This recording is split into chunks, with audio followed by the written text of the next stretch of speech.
ਵੀਰਵਾਰ ਦਾ update trucking ਲੈ ਕੇ ਹਾਜ਼ਰ ਹੋ ਚੁੱਕੇ ਹਾਂ। ਜੁੜੇ ਨੇ ਜੀ ਆਪਣੇ ਨਾਲ ਹਰਜੋਤ ਸਿੰਘ ਜੀ ਆਇਆਂ ਨੂੰ ਸਵਾਗਤ ਹੈ। ਸਤਿ ਸ੍ਰੀ ਅਕਾਲ ਜੀ। ਸਤਿ ਸ਼੍ਰੀ ਅਕਾਲ, ਧੰਨਵਾਦ ਜੀ ਆਇਆਂ ਨੂੰ। ਪੰਜਾਬੀ ਰੇਡੀਓ USA ਦੇ ਜਿੰਨੇ ਵੀ ਸਰੋਤੇ ਸਾਡੇ ਸਾਰੇ ਹੀ AM ਸਟੇਸ਼ਨਸ, FM ਸਟੇਸ਼ਨਸ, ਘਰਾਂ ਦੇ ਵਿੱਚ ਰੇਡੀਓ ਸੈਟਸ ਦੇ ਰਾਹੀਂ, ਟੈਲੀਫੋਨ ਦੇ ਰਾਹੀਂ, ਫੇਸਬੁੱਕ, YouTube ਤੇ ਲਾਈਵ ਦੇਖ ਰਹੇ ਹੋ, ਸੁਣ ਰਹੇ ਹੋ, ਸਾਰਿਆਂ ਨੂੰ ਜੀ ਆਇਆਂ ਨੂੰ ਤੇ ਬਹੁਤ ਹੀ ਪਿਆਰ ਤੇ ਸਤਿਕਾਰ ਭਰੀ ਸਤਿ ਸ਼੍ਰੀ ਅਕਾਲ। ਸਰੋਤਿਓ, ਅੱਜ ਨਵੰਬਰ ਦੀ 7 ਤਰੀਕ ਆ, ਦਿਨ ਵੀਰਵਾਰ ਆ। ਤੁਹਾਡੇ ਲਈ ਸਵੇਰ ਦਾ ਅਪਡੇਟ ਟਰੱਕਿੰਗ ਪ੍ਰੋਗਰਾਮ ਲੈ ਕੇ ਹਾਜ਼ਰ ਹੋਏ ਆ। ਸਾਡੇ ਅੱਜ ਦੇ ਇਸ ਪ੍ਰੋਗਰਾਮ ਨੂੰ ਤੁਹਾਡੇ ਸਾਰੇ ਤੱਕ ਪਹੁੰਚਾਉਣ 'ਚ ਸਹਿਯੋਗ ਕਰਦੇ ਨੇ ਖਾਲਸਾ ਇੰਸ਼ੋਰੈਂਸ ਏਜੰਸੀ, ਜਿਨ੍ਹਾਂ ਦੇ ਕੋਲੋਂ ਹਰ ਇੱਕ ਤਰੀਕੇ ਦੀ ਇੰਸ਼ੋਰੈਂਸ ਕਰਵਾ ਸਕਦੇ ਹੋ। ਇੰਸ਼ੋਰੈਂਸ ਬਾਰੇ ਪਤਾ ਕਰਨ ਲਈ ਕਾਲ ਕਰ ਸਕਦੇ ਹੋ 408 272 2500। ਟਿਰਕੀਆਣਾ ਇਮੀਗ੍ਰੇਸ਼ਨ ਲਾ ਫਰਮ, US ਇਮੀਗ੍ਰੇਸ਼ਨ ਦਾ ਹੋਵੇ ਕਿਸੇ ਵੀ ਤਰੀਕੇ ਦਾ ਕੰਮ, ਕਾਲ ਅਟਰਨੀ ਜੇ ਟਿਰਕੀਆਣਾ 415 909 0503 ਦੇ ਉੱਤੇ। Manjeet Singh Kalar, Avtar Singh Manjal, Clovis, Satnam Singh Sunny Parewal, Amarjit Singh Dosanjh Yuba City, Lakhvir Singh Samra Texas, Gurmel Singh Liddar Bakersfield, Amarjit Singh Stockton, Sarabjit Singh Dhur New Jersey, Harnek Singh Pabla Renton Washington, Harjit Singh Lathrop, Gurmel Basi Elk Grove, Grewal travel services Yuba City, tax payroll, visa, OCI card, passport ਦੀਆਂ ਸਰਵਿਸਿਜ਼ ਲੈ ਸਕਦੇ ਹੋ। ਕਾਲ 530 751 7605 ਤੇ ਊੜਾ ਡੈਟ ਰਿਲੀਫ ਵਾਲੇ ਨਿਰਮਲ ਸਿੰਘ ਮਾਨ। ਇਕਨੋਮਿਕ ਹਾਰਡਸ਼ਿਪ ਚੱਲ ਰਹੀ ਹੈ, ਬੈਂਕਰਪਸੀ ਤੋਂ ਬਚਣਾ ਚਾਹੁੰਦੇ ਹੋ ਤਾਂ ਕਾਲ ਕਰੋ 8888889914। ਸਾਰਿਆਂ ਦਾ ਧੰਨਵਾਦ। ਤੁਸੀਂ ਵੀ ਇਸ ਪ੍ਰੋਗਰਾਮ ਨੂੰ ਸਪਾਂਸਰ ਕਰਨਾ ਚਾਹੁੰਦੇ ਹੋ, ਸੰਪਰਕ ਕਰੋ 408 722 7698 ਦੇ ਉੱਤੇ। ਜੀ ਸਾਡੇ ਨਾਲ ਆਪਾਂ ਕੋਸ਼ਿਸ਼ ਕਰ ਰਹੇ ਹਾਂ, ਰਮਨ ਸਿੰਘ ਢਿੱਲੋਂ ਜੀ ਵੀ ਨਾਲ ਜੁੜਦੇ ਆ। ਤਦ ਤੱਕ ਆਪਾਂ ਇੱਕ ਦੋ ਖਬਰਾਂ ਕੀ ਕੁਝ ਵਾਪਰਿਆ ਅਮਰੀਕਾ 'ਚ ਉਹ ਸਾਂਝੀਆਂ ਕਰਦੇ ਹਾਂ। ਉਸ ਤੋਂ ਬਾਅਦ ਆਪਣੇ ਨਾਲ ਜੁੜ ਚੁੱਕੇ ਨੇ ਜੀ, ਨੂੰ ਆਪਾਂ ਉਹਨਾਂ ਨੂੰ ਆਖ ਲੈਂਦੇ ਹਾਂ ਜੀ। ਰਮਨ ਜੀ, ਆਇਆਂ ਨੂੰ ਸਵਾਗਤ ਹੈ। ਸਤਿ ਸ੍ਰੀ ਅਕਾਲ ਜੀ। ਸਤਿ ਸ੍ਰੀ ਅਕਾਲ ਜੀ, ਸਾਰੇ ਸਰੋਤਿਆਂ ਨੂੰ ਪਿਆਰ ਤੇ ਸਤਿਕਾਰ ਭਰੀ ਸਤਿ ਸ੍ਰੀ ਅਕਾਲ ਜੀ। ਸਤਿ ਸ਼੍ਰੀ ਅਕਾਲ ਜੀ। ਸੋ ਸਰੋਤਿਓ, ਅੱਜ ਦਾ ਜਿਹੜਾ ਟਰੱਕਿੰਗ ਪ੍ਰੋਗਰਾਮ ਆ ਕਾਫੀ ਸਪੈਸ਼ਲ ਆ, ਖਾਸ ਕਰਕੇ ਪ੍ਰੈਜ਼ੀਡੈਂਟ ਟਰੰਪ ਹੋਣਾ ਦੀ ਇਲੈਕਸ਼ਨ ਤੋਂ ਬਾਅਦ ਟਰੱਕਿੰਗ ਇੰਡਸਟਰੀ ਨੂੰ ਕਿਹੜੀਆਂ ਰੈਗੂਲੇਸ਼ਨਸ ਨੂੰ ਲੈ ਕੇ, ਹੋਰ ਕਿਹੜੀਆਂ ਚੀਜ਼ਾਂ ਦੇ ਉੱਤੇ ਜਿਹੜੀਆਂ ਪਾਲਿਸੀਜ਼ ਹੈਗੀਆਂ, ਕੀ ਜਿਹੜਾ ਇਫੈਕਟ ਹੋ ਸਕਦਾ। ਫਰੇਟ ਵੇਵਜ਼ ਨੇ ਕਾਫੀ ਵਧੀਆ ਰਿਪੋਰਟ ਇਹਦੇ ਸੰਬੰਧ ਦੇ ਵਿੱਚ ਛਾਪੀ ਆ, ਉਹ ਆਪਾਂ ਤੁਹਾਡੇ ਨਾਲ ਜ਼ਰੂਰ ਸਾਂਝੀ ਕਰਾਂਗੇ। ਇਸ ਤੋਂ ਪਹਿਲਾਂ ਕੁਝ ਕੁ ਖਬਰਾਂ ਜੇ ਸਾਂਝੀਆਂ ਕਰਦੇ ਜਾਈਏ। ਸਦਰਨ ਕੈਲੀਫੋਰਨੀਆ ਦੇ ਵਿੱਚ ਬਹੁਤ ਹੀ ਖਤਰਨਾਕ ਅੱਗ ਲੱਗੀ ਹੋਈ ਆ, ਸੈਂਟਾ ਐਨਾ ਵਾਲੇ ਏਰੀਏ ਦੇ ਵਿੱਚ। ਰਾਤੀ ਜਦੋਂ ਆਪਾਂ ਖਬਰ ਸਾਂਝੀ ਕੀਤੀ ਸੀ, ਉਸ ਤੋਂ ਵੱਧ ਕੇ ਹੁਣ ਵੈਂਚਰਾ ਕਾਉਂਟੀ ਜਿਹੜੀ ਮਾਊਂਟੇਨ ਫਾਇਰ ਆ 15,000 ਏਕੜ ਉਹਨੇ ਆਪਣੀ ਲਪੇਟ 'ਚ ਲੈ ਲਿਆ। ਹਵਾਵਾਂ ਜਿਹੜੀਆਂ ਆ 50 ਤੋਂ 70 ਮੀਲ ਪਰ ਆਵਰ ਦੇ ਹਿਸਾਬ ਨਾਲ ਚੱਲ ਰਹੀਆਂ। ਬਹੁਤ ਸਾਰੇ ਘਰ ਸੜ ਕੇ ਸੁਆਹ ਹੋ ਗਏ। ਕੱਲ ਖਬਰ ਸੀ ਵੀ 3500 ਘਰ ਜਿਹੜੇ ਆ ਉਹ ਅੱਗ ਦੀ ਲਪੇਟ ਵਿੱਚ ਆ ਸਕਦੇ ਹੈਗੇ ਆ। ਹਜੇ ਐਗਜ਼ੈਕਟ ਨੰਬਰ ਨਹੀਂ ਦੱਸੇ, ਕਈ ਘਰ ਜਿਹੜੇ ਆ ਸੜ ਕੇ ਸੁਆਹ ਹੋਏ ਆ। 10,000 ਤੋਂ ਵੱਧ ਲੋਕਾਂ ਨੂੰ ਐਮਰਜੈਂਸੀ ਇਵੈਕੂਏਟ ਕੀਤਾ ਗਿਆ ਹੈਗਾ। ਮੈਂਡੇਟੋਰੀ ਇਵੈਕੂਏਸ਼ਨ ਆ। ਵੈਂਚਰਾ, ਕੈਮਰੀਲੋ, ਮੂਰ ਪਾਰਕ ਤੇ ਸੋਮਿਸ, ਇਹ ਜਿਹੜਾ ਕੈਲੀਫੋਰਨੀਆ ਦਾ ਏਰੀਆ ਹੈਗਾ ਆ। 800 ਤੋਂ ਵੱਧ ਜਿਹੜੇ ਫਾਇਰ ਫਾਈਟਰਸ ਆ ਉਹ ਅੱਗ ਨੂੰ ਫਾਈਟ ਕਰਨ ਦੇ ਲਈ ਲੱਗੇ ਹੋਏ ਆ। ਈਵਨ ਨਾਰਦਰਨ ਕੈਲੀਫੋਰਨੀਆ ਤੋਂ ਬਹੁਤ ਸਾਰੇ ਜਿਹੜੇ ਫਾਇਰ ਫਾਈਟਰਸ ਆ ਉਹ ਉੱਥੇ ਪਹੁੰਚ ਚੁੱਕੇ ਹੈਗੇ ਆ। ਇਹ ਵੈਂਚਰਾ ਕਾਉਂਟੀ ਦੀ ਜਿਹੜੀ ਫਾਇਰ ਡਿਪਾਰਟਮੈਂਟ ਆ ਉਹਨਾਂ ਨੇ ਦੱਸਿਆ ਹੈਗਾ। ਜੇ ਤੁਸੀਂ ਵੀਡੀਓਜ਼ ਜਾਂ ਪਿਕਚਰਸ ਦੇਖੋ, ਬਹੁਤ ਹੀ ਜਿਹੜਾ ਭਿਆਨਕ ਮੰਜ਼ਰ ਜਿਹੜਾ ਉਹ ਸ਼ੋ ਹੋ ਰਿਹਾ ਹੈਗਾ ਜੀ। ਬਿਲਕੁਲ, ਹਾਲਾਤ ਕਾਫੀ ਜਿਹੜੀ ਆ ਉੱਥੇ ਮੰਦੇ ਬਣੇ ਪਏ ਆ। ਬਹੁਤ ਸਾਰੀਆਂ ਜਿਹੜੀਆਂ ਸਟਰਕਚਰਸ ਆ, ਜਿੱਦਾਂ ਤੁਸੀਂ ਦੱਸਿਆ ਵੀ ਆਲਰੇਡੀ ਕਈਆਂ ਨੂੰ ਨੁਕਸਾਨ ਤਾਂ ਪਹੁੰਚ ਹੀ ਚੁੱਕਾ ਆ, ਤੇ ਕਈਆਂ ਦੇ ਉੱਤੇ ਜਿਹੜਾ ਨੁਕਸਾਨ ਆ ਉਹ ਹੋਰ ਜ਼ਿਆਦਾ ਜਿਹੜਾ ਉਹ ਹੋ ਸਕਦਾ ਹੈਗਾ ਆ। ਸੋ ਇਸ ਜਿਹੜੀ ਸਥਿਤੀ ਇਸ ਟਾਈਮ ਉੱਥੇ ਬਣੀ ਪਈ ਹੈਗੀ ਆ। ਇਹਦੇ ਵਿੱਚ ਸਾਰਿਆਂ ਨੂੰ ਹੀ ਬੜੇ ਸਤਰਕ ਰਹਿਣ ਦੀ ਜਿਹੜੀ ਉਹ ਜ਼ਰੂਰਤ ਹੈਗੀ ਆ। ਫਾਇਰ ਫਾਈਟਰਸ ਲੱਗੇ ਹੋਏ ਆ। ਸੈਂਟਾ ਐਨਾ ਵਿੰਡਸ ਦੇ ਨਾਲ ਇਹ ਸਾਰਾ ਕੁਛ ਇਸ ਟਾਈਮ ਵਾਪਰ ਰਿਹਾ ਆ।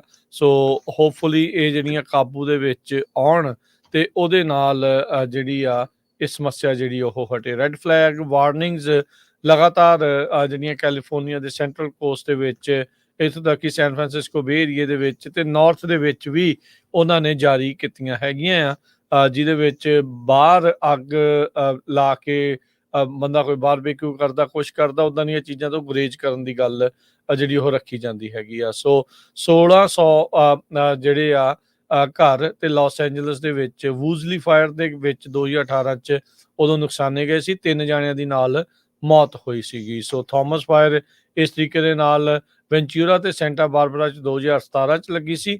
ਉਹਨੇ ਵੀ ਹਜ਼ਾਰਾਂ ਹੀ ਘਰ ਜਿਹੜੇ ਉਹ ਜਾਲ ਦਿੱਤੇ ਸੀਗੇ। ਸੋ ਨੁਕਸਾਨ ਇਸ ਦੇ ਨਾਲ ਵੀ ਬਹੁਤ ਜ਼ਿਆਦਾ ਹੋ ਰਿਹਾ ਆ। ਫਾਇਰ ਫਾਈਟਰਸ ਆਪ ਹੀ ਦੱਸਦੇ ਆ, ਕਹਿੰਦੇ ਵੀ ਜਦੋਂ ਕਿਸੇ ਘਰ ਨੂੰ ਅੱਗ ਪੈ ਜਾਂਦੀ ਆ ਤਾਂ ਫਿਰ ਉਹ ਬੁਝਦੀ ਨਹੀਂ, ਕਿਉਂਕਿ ਹਵਾਵਾਂ ਇੰਨੀਆਂ ਕੁ ਤੇਜ਼ ਆ ਵੀ ਉਹਦੇ ਤੇ ਕੰਟਰੋਲ ਕਰਨਾ ਬਿਲਕੁਲ ਹੀ ਔਖਾ ਜਾਂ ਨਾਮੁਮਕਿਨ ਵਾਂਗੂ ਹੀ ਬਣ ਜਾਂਦਾ ਆ।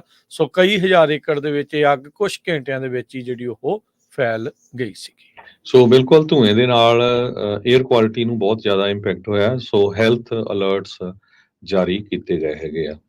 ਇਸ ਤੋਂ ਅੱਗੇ ਅੱਜ ਸਾਡੇ ਸਰੋਤਿਆਂ ਦੀ ਵੀ ਕਾਲ ਆਈ ਸੀ। ਇੰਟਰਸਟੇਟ 40 ਨਿਊ ਮੈਕਸੀਕੋ ਦੇ ਵਿੱਚ ਸ਼ਟਡਾਊਨ ਆ ਕਿਉਂਕਿ ਉੱਥੇ ਬਹੁਤ ਵੱਡਾ ਸਟਾਰਮ ਆਇਆ। ਸੋ ਰਮਨ ਜੀ, ਉਸ ਹਾਈਵੇ ਦੇ ਉੱਤੇ ਕਾਫੀ ਟਰੱਕਰਸ ਜਾਂਦੇ ਆ ਆਪਣੇ। ਹੈਲੋ, ਹਾਂਜੀ ਰਮਨ ਭਾਜੀ, ਸਾਡੇ ਸਰੋਤੇ ਦੀ ਕਾਲ ਆਈ ਸੀ ਭਈ ਨਿਊ ਮੈਕਸੀਕੋ ਦੇ ਵਿੱਚ ਜਿਹੜਾ ਇੰਟਰਸਟੇਟ 40 ਆ ਨਾ, ਉਹ ਸ਼ਟਡਾਊਨ ਆ ਭਈ ਉੱਥੇ ਸਟਾਰਮ ਬਹੁਤ ਵੱਡੇ ਆਏ ਹੋਏ ਆ। ਆਪਣੇ ਟਰੱਕਰਸ ਕਾਫੀ ਉਸ ਰਾਊਟ ਦੇ ਥਰੂ ਜਾਂਦੇ ਆ। ਬਿਲਕੁਲ ਜੀ, ਟਰੱਕਰ ਬਹੁਤ ਜਾਂਦੇ ਆ ਉਸ ਰਾਊਟ ਦੇ ਥਰੂ, ਕਿਉਂਕਿ ਹੁਣ ਜਿਹੜੇ ਈਵਨ 280 ਦੇ ਉੱਤੇ ਵੀ ਜਾਂਦੇ ਉਹ ਵੀ ਥੱਲੇ ਉਸ ਰਾਊਟ ਤੇ ਆ ਜਾਂਦੇ ਆ। ਤੇ ਸੋ ਇਸ ਕਰਕੇ ਕਾਫੀ ਜਿਹੜਾ ਉਹ ਰਾਊਟ ਇੰਪੋਰਟੈਂਟ ਹੈਗਾ। ਬਟ ਮੋਸਟਲੀ ਵਿੰਟਰਸ ਦੇ ਵਿੱਚ ਇਹ ਰਾਊਟ ਦੇ ਵਿੱਚ ਸਨੋ ਪੈ ਜਾਂਦੀ ਆ ਆਪਣੇ ਨਿਊ ਮੈਕਸੀਕੋ ਤੇ ਆਪਣੇ ਐਰੀਜ਼ੋਨਾ ਸੈਕਸ਼ਨ ਦੇ ਵਿੱਚ, ਈਵਨ ਟੈਕਸਸ ਐਮਰੀਲੋ ਤੱਕ ਸਨੋ ਪੈ ਜਾਂਦੀ ਆ। ਸੋ ਧਿਆਨ ਦੇ ਨਾਲ ਹੁਣ ਵਿੰਟਰ ਸੀਜ਼ਨ ਜਿਹੜਾ ਸ਼ੁਰੂ ਹੋ ਚੁੱਕਾ ਆ। ਸੋ ਪਲੀਜ਼ ਜੇ ਤੁਸੀਂ ਟਰੈਵਲ ਕਰਦੇ ਹੈਗੇ ਨਾ, ਖਾਸ ਕਰਕੇ ਹਾਈਵੇ 40 ਔਰ 80 ਦੇ ਥਰੂ, ਤੇ ਤੁਸੀਂ ਜਿਹੜਾ ਆ ਧਿਆਨ ਨਾਲ ਚੱਲੋ। ਬਾਕੀ ਜੇ ਤੁਸੀਂ ਹਾਈਵੇ 40 ਤੋਂ ਈਵਨ ਡੈਲਸ ਵੀ ਜਾਣਾ ਹੈਗਾ, ਤੁਸੀਂ 10 ਲੈ ਕੇ ਤੇ ਉੱਥੋਂ 20 ਲੈ ਕੇ ਜਾ ਸਕਦੇ ਆ ਡੈਲਸ ਨੂੰ। ਤੇ ਜੇ ਤੁਸੀਂ ਫਲੋਰੀਡਾ ਵਗੈਰਾ ਜਾ ਰਹੇ ਆ ਤਾਂ I think you should use highway 10 instead of 40। So ਮੇਰੇ ਖਿਆਲ ਦੇ ਵਿੱਚ ਐਕਸਪੈਕਟਡ ਜਿਹੜੇ ਸਟਾਰਮ ਆਉਂਦੇ ਆ ਉਹ ਕਾਫੀ ਜ਼ਿਆਦਾ ਨੁਕਸਾਨ ਕਈ ਵਾਰੀ ਕਰਦੇ ਆ, ਪਰ ਧਿਆਨ ਦੇ ਨਾਲ ਚਲੋ, ਇਹੋ ਹੀ ਆਪਾਂ ਕਹਿ ਸਕਦੇ ਹਾਂ। I-25 ਵੀ ਜਿਹੜਾ ਰੈਟਨ ਪਾਸ ਆ ਉੱਥੇ ਕਹਿੰਦੇ ਸ਼ਟਡਾਊਨ ਹੋਇਆ ਪਿਆ। I-40 ਜਿਹੜਾ ਕਲਾਈਨਸ ਕਾਰਨਰਸ ਆ ਉੱਥੇ ਇਲਾਕੇ ਦੇ ਵਿੱਚ ਬੰਦ ਹੋਇਆ ਪਿਆ। ਸੋ ਜਿਹੜੀਆਂ ਤਸਵੀਰਾਂ ਆ ਰਹੀਆਂ ਦੋਨੋਂ ਇੱਥੇ ਕੀ ਕ੍ਰਾਸ ਕਰਦੇ ਇੱਕ ਦੂਜੇ ਇੰਟਰਸਟੇਟ, ਹਾਂਜੀ ਇਹ ਆਪਸ ਦੇ ਵਿੱਚ ਕ੍ਰਾਸ ਕਰਦੇ। ਸੋ ਦੋਨੋਂ ਹੀ ਜਿਹੜੇ ਉਹ ਬੰਦ ਆ। ਸੋ ਵਾਈਟ ਆਊਟ ਜਿਹੜਾ ਇਸ ਟਾਈਮ ਉੱਥੇ ਹੋਇਆ ਪਿਆ ਆ। ਮਨਜੀਤ ਸਿੰਘ ਸਾਨੂੰ YouTube ਤੇ ਦੱਸ ਰਹੇ, ਕਹਿੰਦੇ ਮੈਂ ਵੀ ਉੱਥੇ ਕੱਲ ਦਾ ਜਿਹੜਾ ਉੱਥੇ ਦਾ ਸਟਕ ਹੈਗਾ ਆ। ਸੋ ਉਸ ਪਾਸੇ ਵੱਲ ਨੂੰ ਜਿਹੜੀ ਚੀਜ਼ ਚੱਲ ਰਹੀ ਆ। I-40 ਤੇ ਇੱਕ ਹੋਰ ਚੀਜ਼ ਵਾਪਰ ਰਹੀ ਆ, ਪਰ ਇਹ ਨਾਰਥ ਕੈਰੋਲੀਨਾ ਤੋਂ, ਕਿਉਂਕਿ I-40 ਬਹੁਤ ਲੰਬਾ ਚੌੜਾ ਆ। 7ਵੀਂ ਕਾਰ ਕਹਿੰਦੇ ਵੀ ਉੱਥੇ ਗਨ ਫਾਇਰ ਦਾ ਸ਼ਿਕਾਰ ਹੋਈ ਆ। ਸੋ ਉੱਥੋਂ ਦੀ ਜਿਹੜੀ ਸਟੇਟ ਪੁਲਿਸ ਆ ਉਹ ਹੁਣ ਇਨਵੈਸਟੀਗੇਸ਼ਨ ਕਰ ਰਹੀ ਹੈਗੀ ਆ। ਜਿੱਦਣ ਆਪਾਂ ਇਲੈਕਸ਼ਨ ਦੀ ਕਵਰੇਜ ਕਰ ਰਹੇ ਸੀ ਉਦੋਂ ਵੀ ਆਪਾਂ ਨੂੰ ਇੱਕ ਜਾਣੇ ਨੇ ਕਾਲ ਕਰਕੇ ਦੱਸਿਆ ਸੀਗਾ ਵੀ ਉਹਨਾਂ ਦੇ ਪੈਸੰਜਰ ਸਾਈਡ ਟਰੱਕ ਦੇ ਉੱਤੇ ਕਿਸੇ ਨੇ ਜਿਹੜੀ ਆ ਉਹ ਗੋਲੀ ਚਲਾਈ ਸੀਗੀ। ਸੋ ਇਹ ਹੁਣ ਇਹ ਪਰ ਨਾਰਥ ਕੈਰੋਲੀਨਾ ਤੋਂ ਆ ਰਹੀ ਆ ਖਬਰ। I-40 ਦੇ ਇੰਟਰਸਟੇਟ ਦੇ ਉੱਤੇ ਕਹਿੰਦੇ ਵੀ ਇੱਕ ਹੋਰ ਕਾਰ ਦੇ ਉੱਤੇ ਜਿਹੜੇ ਸ਼ਾਟਸ ਆ ਉਹ ਫਾਇਰ ਕੀਤੇ ਗਏ ਹੈਗੇ ਆ। ਸੋ ਭਾਈ ਅੱਜ ਕੱਲ੍ਹ ਲੋਕ ਵੈਸੇ ਹੀ ਕਈ ਥਾਵਾਂ ਦੇ ਉੱਤੇ ਕਮਰੇ ਤੁਰੇ ਫਿਰਦੇ ਆ।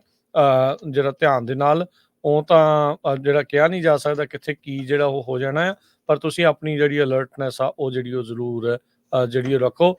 ਉਹਨਾਂ ਇਲਾਕਿਆਂ ਨੂੰ ਦਾ ਪਰਹੇਜ਼ ਹੀ ਕਰਨਾ ਪੈਂਦਾ ਆ ਜਿੱਥੇ ਇਦਾਂ ਦੇ ਇਨਸੀਡੈਂਟ ਜ਼ਿਆਦਾ ਵਾਪਰ ਰਹੇ ਹੋਣ। ਸੋ ਜਿੰਨੇ ਵੀ ਜਿਹੜੇ ਸਾਡੇ ਟਰੱਕਰ ਵੀਰ ਆ, ਜੇ ਹਾਈਵੇ 40 ਵੱਲ ਉਧਰ ਜਾ ਰਹੇ ਹੈਗੇ ਆ ਨਿਊ ਮੈਕਸੀਕੋ ਦੇ ਵਿੱਚ, new Mexico department of transportation ਨੇ ਕਿਹਾ ਆ ਕਿ ਹਾਈਵੇ ਤਾਂ ਉੱਥੇ ਬੰਦ ਹੋਇਆ ਹੀ ਆ, ਬਹੁਤ ਸਾਰੀਆਂ ਰੋਡਸ ਵੀ ਬੰਦ ਆ, ਕਾਰਨ backup of commercial motor vehicles on the highway. Highway ਦੇ ਉੱਤੇ ਬਹੁਤ ਸਾਰੀਆਂ ਕਮਰਸ਼ੀਅਲ ਮੋਟਰ ਵਹੀਕਲ ਜਿਹੜੇ ਟਰੱਕਰ ਆ ਉਹ ਸਟਕ ਹੋਏ ਬੈਠੇ ਆ। ਸਨੋ ਪੈਕਟ ਤੇ ਆਈਸੀ ਕੰਡੀਸ਼ਨਸ ਉੱਥੇ ਹੈਗੀ ਆ। ਇਸੇ ਕਰਕੇ ਜੋਤ ਭਾਜੀ ਤੇ ਰਾਜਕਰਨ, ਅਸੀਂ ਜਦੋਂ ਟਰੱਕਿੰਗ ਅਸੀਂ ਕਰਦੇ ਸੀਗੇ, ਜਿਹੜੀ ਸਾਰਿਆਂ ਨਾਲੋਂ ਜ਼ਿਆਦਾ ਇੰਪੋਰਟੈਂਟ ਚੀਜ਼ ਟਰੱਕਿੰਗ ਦੇ ਵਿੱਚ ਇਹੋ ਜਿਹੇ ਸਮੇਂ ਤੇ ਹੈਗੀ ਆ, ਉਹ ਹੈਗੀ ਆ CB ਰੇਡੀਓ। CB ਰੇਡੀਓ ਜਿਹੜਾ ਤੁਹਾਨੂੰ ਤੁਹਾਡੇ ਆਲੇ ਦੁਆਲੇ 2-3 ਮਾਈਲ ਦੇ ਰੇਡੀਅਸ ਵਿੱਚ ਕੀ ਹੋ ਰਿਹਾ ਉਹ ਦੱਸਦਾ ਆ। ਅੱਜ ਕੱਲ੍ਹ ਸਾਡੀ ਜਿਹੜੀ ਕਮਿਊਨਿਟੀ ਟਰੱਕਿੰਗ ਕਮਿਊਨਿਟੀ ਹੈਗੀ ਆ, ਡਰਾਈਵਰ ਕਮਿਊਨਿਟੀ ਹੈਗੀ ਆ, ਉਹ ਜ਼ਿਆਦਾ ਫੋਨਾਂ 'ਤੇ ਡਿਪੈਂਡ ਕਰਦੀ ਆ। ਹੁਣ ਫੋਨ 'ਤੇ ਤੁਸੀਂ 40 ਦੀ ਟਰੱਕ ਫਰੀਵੇ ਦੀ ਜਿਹੜੀ ਸਿਚੁਏਸ਼ਨ ਆ ਉਹ ਤੁਸੀਂ ਕਿਸੇ ਨੂੰ ਦੱਸ ਰਹੇ ਆ ਫਲੋਰੀਡਾ ਬੈਠੇ ਨੂੰ, ਜਾਂ ਕਿਸੇ ਨੂੰ ਦੱਸ ਰਹੇ ਨਿਊਯਾਰਕ ਬੈਠੇ ਨੂੰ, ਡਜ਼ਨਟ ਮੈਟਰ ਉਹਨੂੰ ਉਹਦੇ ਲਈ ਕੀ ਉੱਥੇ ਸਿਚੁਏਸ਼ਨ ਆ, ਉਹਨੂੰ ਕੋਈ ਫਰਕ ਨਹੀਂ ਪੈਂਦਾ। ਸੋ ਜਿਹੜੀ ਚੀਜ਼ ਤੁਸੀਂ, ਔਰ ਫਿਰ ਜਿਹੜਾ ਦੂਸਰੀ ਚੀਜ਼ ਆ ਲੋਕੀ ਇੰਨੇ ਮਤਲਬ ਕਿ ਗਲਤ ਮੌਸਮ ਦੇ ਵਿੱਚ ਇੰਨੇ ਡੇਂਜਰਸ ਚੀਜ਼ ਦੇ ਵਿੱਚ ਵੀਡੀਓ ਬਣਾ ਕੇ WhatsApp ਤੇ ਲੋਕਾਂ ਨੂੰ ਅਪਡੇਟ ਕਰਦੇ ਆ, ਉਹ ਹੋਰ ਵੀ ਆਪਣੀ ਤੇ ਆਪਣੇ ਆਲੇ ਦੁਆਲੇ ਵਾਲਿਆਂ ਦੀ ਜਾਨ ਖਤਰੇ 'ਚ ਪਾਉਂਦੇ ਆ। ਇਸ ਕਰਕੇ ਜਿਹੜਾ CB ਰੇਡੀਓ ਆ ਉਹ ਬਹੁਤ ਜ਼ਿਆਦਾ ਇੰਪੋਰਟੈਂਟ ਹੈਗਾ। ਤੁਹਾਡੇ ਟਰੱਕਾਂ ਦੇ ਵਿੱਚ CB ਰੇਡੀਓ ਦੁਆਰਾ ਲੱਗਣੇ ਚਾਹੀਦੇ ਆ, ਕਿਉਂਕਿ CB ਰੇਡੀਓ ਜਿਹੜਾ ਆ, CB ਦੇ ਉੱਤੇ ਤੁਸੀਂ ਆਲੇ ਦੁਆਲੇ ਤੁਹਾਡੇ ਕੀ ਵਾਪਰ ਰਿਹਾ ਤੁਹਾਡੇ ਲਈ ਉਹ ਇੰਪੋਰਟੈਂਟ ਆ। ਤੁਹਾਡੇ 2 ਮੀਲ ਦੇ 3 ਮੀਲ ਦੇ 4 ਮੀਲ ਦੇ ਰੇਡੀਅਸ 'ਚ ਕੀ ਵਾਪਰ ਰਿਹਾ ਉਹ ਇੰਪੋਰਟੈਂਟ ਆ, ਨਾ ਕਿ ਤੁਹਾਡੇ 1000 ਮੀਲ ਦੇ ਰੇਡੀਅਸ ਦੇ ਵਿੱਚ ਕੀ ਵਾਪਰ ਰਿਹਾ ਉਹ ਤੁਹਾਡੇ ਲਈ ਜ਼ਰੂਰੀ ਹੈਗਾ ਟਰੱਕਰ ਦੇ ਲਈ। ਸੋ ਇਸ ਕਰਕੇ ਇਹੋ ਜਿਹੇ ਜਿਹੜੇ ਮੌਸਮ ਹੁੰਦੇ ਸੀ, ਇਹੋ ਜਿਹੇ ਜਿਹੜੇ ਥਾਂ ਹੁੰਦੇ ਸੀਗੇ, ਉਹਨਾਂ ਦੇ ਵਿੱਚ CB ਰੇਡੀਓ ਜਿਹੜਾ ਆ ਬਹੁਤ ਜ਼ਿਆਦਾ ਕਾਰਗਰ ਸਾਬਤ ਹੁੰਦਾ ਸੀਗਾ ਇੱਕ ਦੂਜੇ ਦੇ ਨਾਲ ਰਾਬਤਾ ਕਾਇਮ ਕਰਨ ਨੂੰ, ਇੱਕ ਦੂਜੇ ਨਾਲ ਗੱਲਬਾਤ ਕਰਨ ਨੂੰ। ਸੋ ਮੇਰੇ ਖਿਆਲ ਦੇ ਵਿੱਚ ਉਹ ਸਾਰੀ ਜਿਹੜੀ CB ਦੀ ਕਹਾਣੀ ਆ ਸਾਰੀ ਭੁੱਲ ਹੀ ਗਏ ਆ। ਅਸੀਂ ਜਦੋਂ ਟਰੱਕਿੰਗ ਚਲਾਉਂਦੇ ਹੁੰਦੇ ਸੀ ਉਦੋਂ CB ਦੇ ਜਿਹੜੇ ਸਲੈਂਗਸ ਆ ਉਹ ਚੇਤੇ ਰੱਖਣੇ ਪੈਂਦੇ ਸੀ, ਉਹ ਯਾਦ ਕਰਨੇ ਪੈਂਦੇ ਸੀਗੇ। 10-4 10-20 ਕੀ ਆ, 10-40 ਕੀ ਆ, ਉੱਥੇ ਇਹ ਜਿਹੜੇ ਵਰਡਸ ਆ ਚੱਲਦੇ ਹੁੰਦੇ ਸੀਗੇ। ਪਰ ਹੁਣ ਤੇ ਅੱਜ ਕੱਲ੍ਹ ਉਹ ਜਿਹੜਾ ਮਾਹੌਲ ਹੀ ਖਤਮ ਹੋ ਗਿਆ ਹੈਗਾ। ਪਰ ਕੋਸ਼ਿਸ਼ ਕਰੋ ਵੀ ਜੇ ਤੁਸੀਂ CB ਰੇਡੀਓ ਯੂਜ਼ ਕਰ ਸਕਦੇ ਹੋ, ਕਿਉਂਕਿ ਮੋਸਟਲੀ ਬਹੁਤ ਗੋਰੇ ਜਿਹੜੇ ਆ ਉਹ ਯੂਜ਼ ਕਰਦੇ ਆ ਔਰ ਬੜੇ ਕਾਰਗਰ ਸਾਬਤ ਹੁੰਦੇ ਆ ਇਹੋ ਜਿਹੇ ਮੌਸਮ। ਜੀ ਬਿਲਕੁਲ, ਤੁਹਾਨੂੰ ਝੱਟ ਪਤਾ ਲੱਗ ਜਾਂਦਾ ਤੁਹਾਡੇ ਲਾਗੇ ਛਾਗੇ ਜਿਹੜਾ ਉਹ ਕੀ ਕੁਛ ਚੱਲ ਰਿਹਾ ਹੈਗਾ। ਬਾਕੀ ਤੁਹਾਡਾ ਹਾਂਜੀ, ਆਪਾਂ ਇੱਕ ਵਾਰੀ ਨੰਬਰ ਅਨਾਊਂਸ ਕਰ ਦਈਏ ਵੀ ਜੇ ਕਿਸੇ ਦਾ ਕੋਈ ਟਰੱਕਿੰਗ ਨੂੰ ਲੈ ਕੇ ਸਵਾਲ ਆ ਉਹਦੇ ਲਈ ਤੁਸੀਂ ਕਾਲ ਕਰ ਸਕਦੇ ਆ 408-272-5200 4082725200।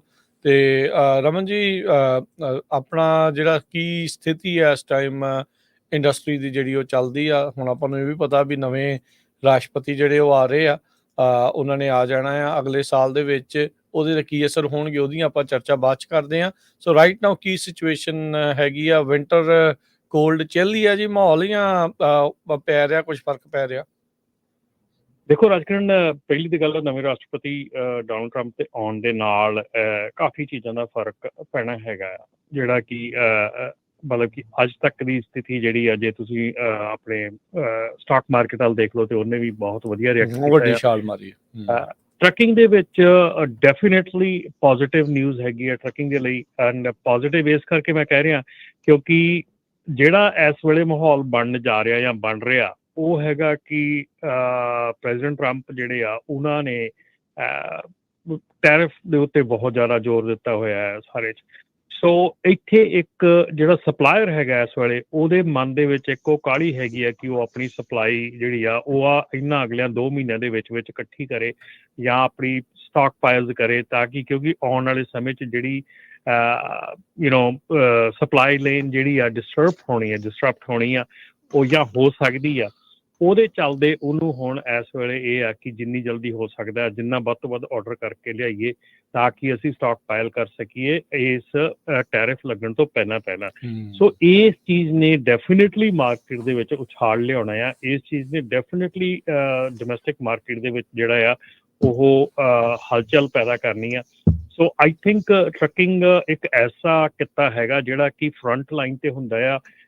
ਜਦੋਂ ਕਹਿੰਦੇ ਆ ਮਾੜਾ ਸਮਾਂ ਆਉਂਦਾ ਉਦੋਂ ਵੀ ਤੇ ਜਦੋਂ ਚੰਗਾ ਆਉਂਦਾ ਉਦੋਂ ਵੀ। ਸੋ ਆਈ ਹੋਪ ਕਿ ਇਹ ਜਿਹੜਾ ਟਾਈਮ ਹੈਗਾ ਆ ਇਹ ਪੋਜ਼ਿਟਿਵਿਟੀ ਲੈ ਕੇ ਆਵੇ ਟਰੱਕਿੰਗ ਇੰਡਸਟਰੀ ਦੇ ਲਈ, ਕਿਉਂਕਿ ਅਸੀਂ ਹਮੇਸ਼ਾ ਇਹ ਸੋਚਦੇ ਆ ਰਹੇ ਸੀਗੇ ਕਿ ਆਪਾਂ ਵੇਟ ਕਰ ਰਹੇ ਸੀਗੇ ਕਿ ਆਪਣੀ ਪ੍ਰੈਜ਼ੀਡੈਂਟ ਇਲੈਕਸ਼ਨ ਦੀ, ਤੇ ਵੀ ਉਸ ਤੋਂ ਬਾਅਦ ਜਿਹੜਾ ਮਾਹੌਲ ਬਣਨਾ ਹੈਗਾ ਸਿਰਜਣਾ ਹੈਗਾ ਉਹ ਕਿਹੜਾ ਬਣਨਾ ਹੈਗਾ।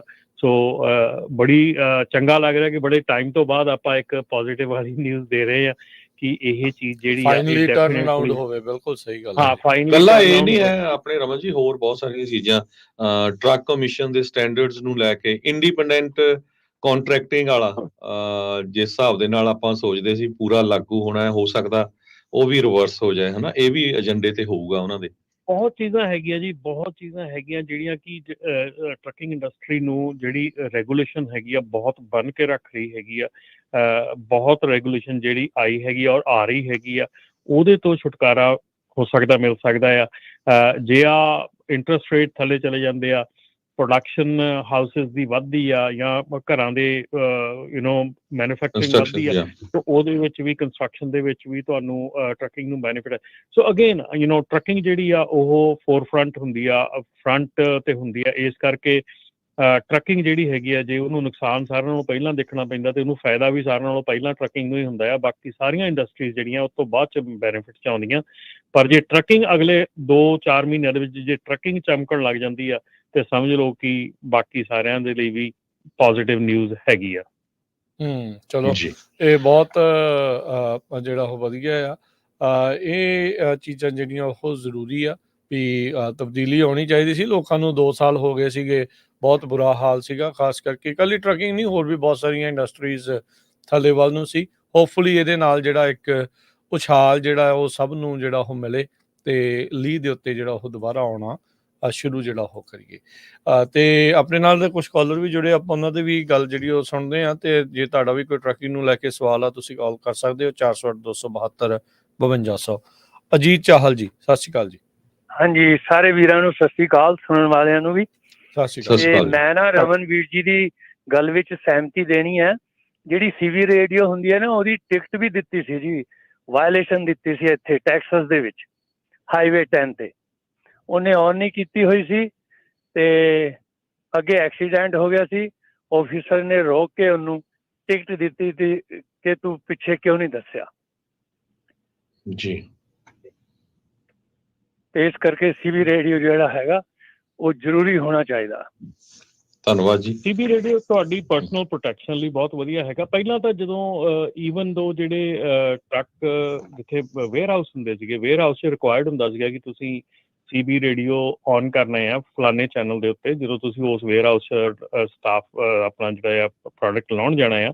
ਕਿਉਂਕਿ ਜਿਹੜੇ ਉੱਥੇ ਡਾਕ ਮੈਨੇਜਮੈਂਟ ਕਰਦੇ ਸੀਗੇ ਜਾਂ ਅੰਦਰੋਂ ਡਿਸਪੈਚ ਉਹਨਾਂ ਦੀ ਸੀਗੀ ਵੇਅਰ ਹਾਊਸ ਦੀ, ਉਹ ਸਿਰਫ ਸੀਬੀ ਰੇਡੀਓ ਤੇ ਹੀ ਗੱਲ ਕਰਦੀ ਸੀ। ਉਹ ਕਦੀ ਤੁਹਾਨੂੰ ਫੋਨ ਕਾਲ ਨਹੀਂ ਸੀ ਕਰਦੇ। ਉਹ ਕਹਿੰਦੇ ਆਪਣਾ ਸੀਬੀ ਰੇਡੀਓ ਔਨ ਰੱਖਿਓ। ਵਾਲਮਾਰਟ ਦੇ ਵਿੱਚ ਇਹੋ ਹੀ ਹੁੰਦਾ ਸੀਗਾ, ਸੀਬੀ ਰੇਡੀਓ ਔਨ ਰੱਖਿਓ, ਉਸ ਚੈਨਲ ਤੇ ਤੁਹਾਨੂੰ ਆਵਾਜ਼ ਪੈਣੀ ਆ ਫਲਾਣੇ ਟਰੱਕ ਨੰਬਰ ਵਾਲਾ, ਫਲਾਣੀ ਕੰਪਨੀ ਵਾਲਾ, ਇੱਥੇ ਇਸ ਡੌਕ ਤੇ ਲਾ ਲਵੇ, ਇੱਥੋਂ ਇੱਥੇ ਚਲਾ ਜਾਵੇ।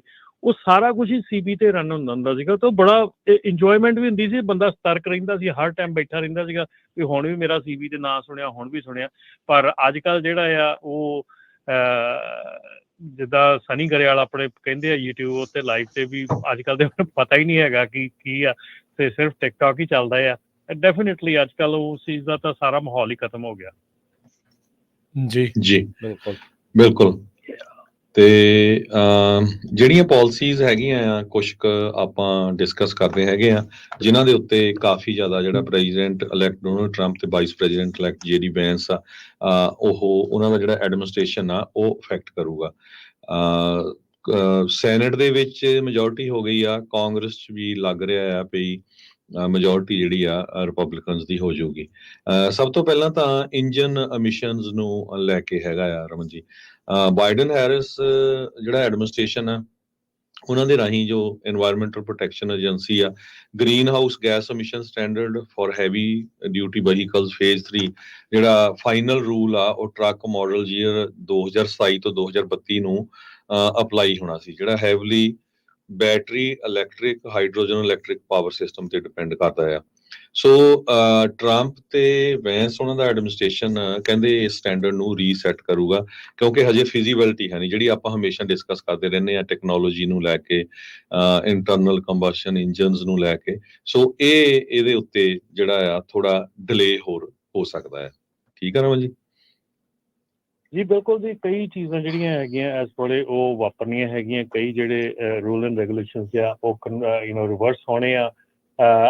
ਅੱਜ ਸਵੇਰ ਦੀ ਨਿਊਜ਼ ਦੇ ਵਿੱਚ ਮੈਂ ਸੁਣਿਆ ਸੀਗਾ ਕਿ ਕਾਫੀ ਹੱਦ ਤੱਕ ਜਿਹੜੀਆਂ ਚੀਜ਼ਾਂ ਹੈਗੀਆਂ ਉਹ ਰਿਵਰਸ ਕਰ ਸਕਦੇ ਹੈਗੇ, ਰਿਵਰਸ ਹੋ ਸਕਦੀਆਂ ਹੈਗੀਆਂ।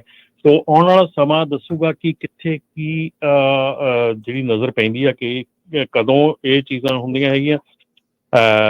ਖਾਸ ਕਰਕੇ ਪਿਛਲੇ ਦਿਨਾਂ ਦੇ ਵਿੱਚ ਹੀ ਇੱਕ ਜਾਂ 2 ਦਿਨ ਦੇ ਵਿੱਚ ਹੀ ਅਨਾਊਂਸਮੈਂਟ ਆਈ ਹੈਗੀ ਆ ਕਿ ਜਿਹੜਾ DOT ਵੱਲੋਂ ਫਾਈਨਲ ਰੂਲ ਪਬਲੀਕੇਸ਼ਨ ਜਿਹੜੀ ਆ ਉਹ ਕੀਤੀ ਜਾ ਰਹੀ ਆ ਸਲਾਈਵਾ ਟੈਸਟ ਦੀ। ਸੋ ਜਿਹੜੀ ਉਹਦੀਆਂ ਰੈਗੂਲੇਸ਼ਨਸ ਹੈਗੀਆਂ ਸਲਾਈਵਾ ਟੈਸਟ ਦੀਆਂ, ਅਸੀਂ ਕਾਫੀ ਦੇਰ ਤੋਂ ਵੇਟ ਕਰ ਰਹੇ ਹੈਗੇ ਆ ਕਿ ਯੂਰਿਨ ਟੈਸਟ ਦਾ ਜਿਹੜਾ ਇੱਕ ਸਪਲੀਮੈਂਟ ਹੈਗਾ ਸਲਾਈਵਾ ਟੈਸਟ ਹੋਣ ਜਾ ਰਿਹਾ, ਉਹਦੀਆਂ ਵੀ ਜਿਹੜੀਆਂ ਆ ਰੂਲ ਮੇਕਿੰਗ ਆ ਉਹ ਪ੍ਰੋਸੈਸ ਉਹਨਾਂ ਨੇ ਪਬਲਿਸ਼ ਕੀਤਾ ਹੈਗਾ ਪਿਛਲੇ 2 ਦਿਨਾਂ ਦੇ ਵਿੱਚ। ਸੋ ਕਈ ਚੀਜ਼ਾਂ ਹੈਗੀਆਂ ਜਿਹੜੀਆਂ ਕਿ ਧਿਆਨ ਦੇਣ ਯੋਗ ਹੈਗੀਆਂ ਔਰ ਮੇਰੇ ਖਿਆਲ ਹੋਪਫੁਲੀ ਐਮਿਸ਼ਨਸ ਦੇ ਉੱਤੇ ਕਾਫੀ ਜਿਹੜਾ ਆ ਉਹ ਨਜ਼ਰ ਰਹੂਗੀ, ਕਿਉਂਕਿ ਸ਼ਾਇਦ ਉਹਨਾਂ ਨੇ ਜਿਹੜਾ ਇੱਕ ਕੋਈ ਆਪਣਾ ਪੈਕ ਹੈਗਾ ਜਿਹੜਾ ਕੋਈ ਆਪਣਾ ਉਧਰ ਯੂਰਪ ਦੇ ਵਿੱਚ ਸਾਈਨ ਕੀਤਾ, ਕਿਹੜਾ ਉਹਦੇ ਵਿੱਚੋਂ ਵੀ ਕਹਿ ਰਹੇ ਸੀ they can pull it out, ਜਿਹੜਾ এনवायरमेंटਲ ਹੈਗਾ ਪੈਰਿਸ ਜੀ, ਅਕੋਰਡ ਤੋਂ ਸੀਗਾ ਉਹ ਤਾਂ ਪੈਰਿਸ। ਉਹ ਚਲੋ ਕਰ ਲਿਆ ਪੈਰਿਸ ਸੀਗਾ, accord। ਪੁੱਲ ਆਊਟ ਤਾਂ ਕਰ ਲਿਆ ਸੀ ਉਹ ਚੋਂ। ਤੇ ਦੂਸਰਾ ਸੋ ਅੱਗੇ ਸਪੀਡ ਲਿਮਟਰਸ ਨੂੰ ਲੈ ਕੇ ਹੈਗਾ, FMCSA ਨੇ ਰੂਲ ਪ੍ਰਪੋਜ਼ ਕੀਤਾ ਸੀ ਵੀ ਜਨਵਰੀ 2025 ਤੋਂ ਜਿਹੜੀਆਂ ਵਹੀਕਲਸ ਆ ਉਹਨਾਂ 'ਚ ਸਪੀਡ ਲਿਮਟਰਸ ਲਾਏ ਜਾਊਗੇ। ਇਸ ਰੂਲ ਨੂੰ ਕਹਿੰਦੇ ਪਈ ਡਿਲੇ ਕੀਤਾ ਜਾ ਸਕਦਾ ਜਾਂ ਟੋਟਲੀ ਪੋਸੀਬਲੀ ਇਨਡੈਫੀਨਿਟਲੀ, ਕੁਝ ਸਮੇਂ ਲਈ ਜਾਂ ਕਾਫੀ ਲੰਮੇ, ਕਿਉਂਕਿ ਜਿਹੜੇ ਬੈਂਸ ਹੈਗੇ ਆ ਤੁਹਾਨੂੰ ਪਤਾ ਉਹ ਸੈਨੇਟਰ ਸੀ ਪਹਿਲਾਂ, ਉਹਨਾਂ ਨੇ ਇਸ ਲੈਜਿਸਲੇਸ਼ਨ ਨੂੰ ਸਪੋਰਟ ਕੀਤਾ ਸੀ ਵੀ ਜਿਹੜੇ ਸਪੀਡ ਲਿਮਟਿੰਗ ਡਿਵਾਈਸਸ ਆ ਟਰੱਕਾਂ 'ਚ ਨਹੀਂ ਲੱਗਣੀਆਂ ਚਾਹੀਦੀਆਂ। ਇਸ ਨੂੰ ਜਿਹੜੀਆਂ ਵੱਡੀਆਂ ਐਸੋਸੀਏਸ਼ਨਸ ਆ, ਵੱਡੇ ਕੈਰੀਅਰਸ, ਉਹਨਾਂ ਨੇ ਤਾਂ ਇੰਡੋਰਸ ਕੀਤਾ ਸੀ, ਜਿੱਦਾਂ ATA ਨੇ, ਟਰੱਕ ਲੋਡ ਕੈਰੀਅਰ ਐਸੋਸੀਏਸ਼ਨ ਨੇ, ਪਰ ਜਿਹੜੇ ਓਨਰ ਆਪਰੇਟਰਸ ਆ, ਸਮਾਲ ਬਿਜ਼ਨਸ ਜਿਹੜੇ ਹੈਗੇ ਆ, ਉਹ ਕਹਿੰਦੇ ਸੀ ਵੀ ਇਹ ਰੂਲ ਅਨਸੇਫ ਹੈਗਾ ਤੇ ਇਹਦੇ ਨਾਲ ਅਨਫੇਅਰ ਕੰਪੀਟੀਸ਼ਨ ਹੁੰਦਾ ਹੈ ਜਿਹੜੇ ਵੱਡੇ ਕੈਰੀਅਰਸ ਉਹਨਾਂ ਦੇ ਨਾਲ। ਇਹਦੇ ਵਿੱਚ ਜਿਹੜਾ ਤੁਸੀਂ ਇਹ ਜੇ ਦੇਖੋ ਜਿਹੜੇ ਵੱਡੇ ਕੈਰੀਅਰ ਹੈਗੇ ਆ ਉਹਨਾਂ ਨੇ ਆਲਰੇਡੀ ਇਹ ਸਿਸਟਮ ਆਪਣੇ ਟਰੱਕਿੰਗ ਦੇ ਵਿੱਚ ਇਸਤੇਮਾਲ ਕਰਦੇ ਆ। ਵੱਡੇ ਕੈਰੀਅਰ ਜਿਹੜੇ ਹੈਗੇ ਉਹਨਾਂ ਦੇ ਆਲਰੇਡੀ ਸਪੀਡ ਲਿਮਿਟਰਸ ਲੱਗੇ ਹੋਏ ਆ। ਵੱਡਾ ਕੈਰੀਅਰ ਜਿਹੜਾ ਹੈਗਾ, ਜੇ ਕੈਲੀਫੋਰਨੀਆ ਵਿੱਚ ਤੁਸੀਂ ਦੇਖੋ ਤਾਂ ਕਦੀ ਵੀ 60 ਤੋਂ ਉੱਤੇ ਜ਼ਿਆਦਾਤਰ ਸਪੀਡ ਨਹੀਂ ਹੁੰਦੀ। ਜਿਹੜੇ ਪ੍ਰੋਮੀਨੈਂਟ ਕੈਰੀਅਰ ਹੈਗੇ ਉਹਨਾਂ ਦੀ 60 ਤੋਂ ਜ਼ਿਆਦਾ ਸਪੀਡ ਹੁੰਦੀ ਨਹੀਂ ਟਰੱਕਾਂ ਦੀ। ਵਾਲਮਾਰਟ ਕਦੀ 55 ਤੋਂ ਵੱਧ ਸਪੀਡ ਨਹੀਂ ਹੁੰਦੀ। ਜਿਹੜੇ ਵੱਡੇ ਕੈਰੀਅਰ ਹੈ ਉਹਨਾਂ ਨੇ ਆਲਰੇਡੀ ਇੰਪਲੀਮੈਂਟ ਕੀਤਾ ਹੋਇਆ। ਅਸੀਂ ਇਸ ਮੁੱਦੇ ਦੇ ਉੱਤੇ ਨਾ ਦੋਨੋਂ ਸਾਈਡ ਕੰਸਟਰਕਟਿਵ ਟਾਕ ਹੋਣੀ ਚਾਹੀਦੀ ਆ, ਕਿਉਂਕਿ ਜਿਹੜੇ ਮੈਂ ਜੇ ਤੁਹਾਨੂੰ ਆਪਣਾ ਪਰਸਨਲ ਐਕਸਪੀਰੀਅੰਸ ਦੱਸਾਂ ਕਿ ਜਿਹੜੀਆਂ ਕੰਪਨੀਆਂ ਦੇ ਵਿੱਚ ਮੈਂ ਵਿਚਰਦਾ ਰਿਹਾ ਜਾਂ ਜਿਨ੍ਹਾਂ ਦੇ ਵਿੱਚ ਇੰਟਰਨਲੀ ਮੈਂ ਕੰਮ ਕੀਤਾ ਆ, ਉਹਦੇ ਵਿੱਚ ਇੱਕ ਇਹ ਬੜਾ ਇੰਪੋਰਟੈਂਟ ਚੀਜ਼ ਸੀਗੀ ਕਿ ਤੁਹਾਡਾ ਜਿਹੜਾ ਟਰੱਕ ਦੀ ਸਪੀਡ ਆ ਉਹ ਇੱਕ ਹੱਦ ਤੱਕ ਕੰਟਰੋਲ ਕੀਤੀ ਜਾਵੇ, ਕਿਉਂਕਿ ਟਰੱਕ ਜਿਹੜਾ ਹੈਗਾ ਆ ਉਹ ਆਬਵੀਅਸਲੀ 70 ਤੋਂ ਉੱਤੇ ਜਦੋਂ ਜਾਂਦਾ ਹੈ ਤਾਂ ਵੈਰੀ ਆਊਟ ਆਫ ਕੰਟਰੋਲ ਹੁੰਦਾ ਆ। ਦੂਸਰੀ ਚੀਜ਼ ਇਹ ਆ ਕਿ ਜਿਹੜਾ ਫਿਊਲ ਕੰਜ਼ੰਪਸ਼ਨ ਹੈਗੀ ਆ ਉਹ 60 to 65 ਦੇ ਉੱਤੇ ਫਿਊਲ ਕੰਜ਼ੰਪਸ਼ਨ ਜਿਹੜੀ ਆ ਉਹ ਬੈਸਟ ਪੋਸੀਬਲ ਤੁਹਾਨੂੰ ਮਾਈਲੇਜ ਮਿਲਦੀ ਹੈਗੀ ਟਰੱਕ ਦੀ। ਸੋ ਜਿਹੜੀ ਟਰੱਕਿੰਗ ਕੰਪਨੀਆਂ ਹੈਗੀਆਂ ਉਹ ਬਹੁਤ ਇਸ ਚੀਜ਼ ਵੱਲ ਸੋਚਦੀਆਂ ਹੈਗੀਆਂ। ਇੱਕ ਹੋਰ ਬੜਾ ਮੈਂ ਵੋਲਵੋ ਦੇ ਜਦੋਂ ਕੀਤੇ ਸੀਗੇ ਟਰੱਕ ਟਰਾਈ ਕੀਤੇ ਸੀਗੇ, ਡੈਮੋ ਕੀਤੇ ਸੀਗੇ, ਉਹਨਾਂ ਦੇ ਵਿੱਚ ਇੱਕ ਬੜੀ ਉਹਨਾਂ ਨੇ ਵਧੀਆ ਚੀਜ਼ ਦਿੱਤੀ ਸੀਗੀ ਕਿ ਜਿਹੜੇ ਡਰਾਈਵਰ ਹੈਗੇ ਆ, ਡਰਾਈਵਰ ਨੂੰ ਕੀਤਾ ਜਾਂਦਾ ਸੀਗਾ ਕਿ ਤੁਸੀਂ ਆਪਣਾ ਕਰੂਜ਼ ਕੰਟਰੋਲ ਲਾ ਕੇ ਟਰੱਕ ਚਲਾਓ। ਕਰੂਜ਼ ਕੰਟਰੋਲ ਨਾਲ ਕੀ ਹੁੰਦਾ ਸੀਗਾ ਕਿ ਉਹਨਾਂ ਟਰੱਕਾਂ ਦੇ ਵਿੱਚ ਅਡੈਪਟਿਵ ਕਰੂਜ਼ ਕੰਟਰੋਲ ਲੱਗਾ ਹੋਇਆ। ਸੋ ਅਡੈਪਟਿਵ ਕਰੂਜ਼ ਕੰਟਰੋਲ ਦਾ ਮਤਲਬ ਕੀ ਆ ਕਿ ਜੇ ਤੁਹਾਡੇ ਅੱਗੇ ਟਰੱਕ ਜਾ ਰਿਹਾ ਹੈਗਾ, ਤੁਸੀਂ ਉਹਦੇ ਪਿੱਛੇ ਕਰੂਜ਼ ਕੰਟਰੋਲ ਲਾ ਕੇ ਟਰੱਕ ਚਲਾ ਰਹੇ ਆ, ਜਦੋਂ ਤੁਹਾਡਾ ਫਰੰਟ ਵਾਲਾ ਟਰੱਕ ਸਲੋ ਹੁੰਦਾ ਉਦੋਂ ਪਿੱਛੇ ਵਾਲਾ ਟਰੱਕ ਸਲੋ ਹੁੰਦਾ, ਜਦੋਂ ਅਗਲਾ ਸਪੀਡ ਫੜਦਾ ਪਿੱਛੇ ਵਾਲਾ ਸਪੀਡ ਫੜਦਾ। ਸੋ ਉਹਦੇ ਨਾਲ ਜਿਹੜਾ ਆ ਐਕਸੀਡੈਂਟ ਦੀ ਜਿਹੜੀ ਆ ਉਹ ਬਹੁਤ ਜ਼ਿਆਦਾ ਸੰਭਾਵਨਾ ਜਿਹੜੀ ਆ ਘਟ ਜਾਂਦੀ ਆ ਪਿੱਛੋਂ ਹਿੱਟ ਕਰਨ ਦੀ।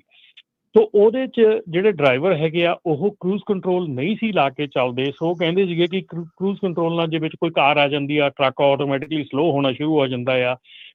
ਜੇ ਉਹਦੇ ਵਿੱਚ ਕੋਈ ਹੋਰ ਆ ਜਾਂਦਾ ਤਾਂ ਟਰੱਕ ਆਟੋਮੈਟਿਕਲੀ ਸਲੋ ਹੋਣਾ ਸ਼ੁਰੂ ਹੋ ਜਾਂਦਾ। ਉਹਨਾਂ ਨੂੰ ਲੱਗਦਾ ਸੀਗਾ ਕਿ ਅਸੀਂ ਇਹ ਮਤਲਬ ਲੇਟ ਹੋ ਰਿਹਾ।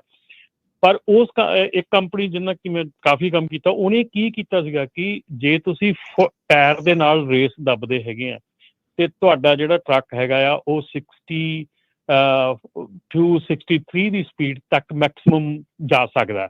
ਪਰ ਜੇ ਤੁਸੀਂ ਕਰੂਜ਼ ਕੰਟਰੋਲ ਲਾ ਕੇ ਟਰੱਕ ਦੀ ਸਪੀਡ ਨੂੰ ਇਨਕਰੀਜ਼ ਕਰਦੇ ਆ ਤੇ ਉਹ 68 69 ਤੱਕ ਜਾ ਸਕਦਾ ਹੈ।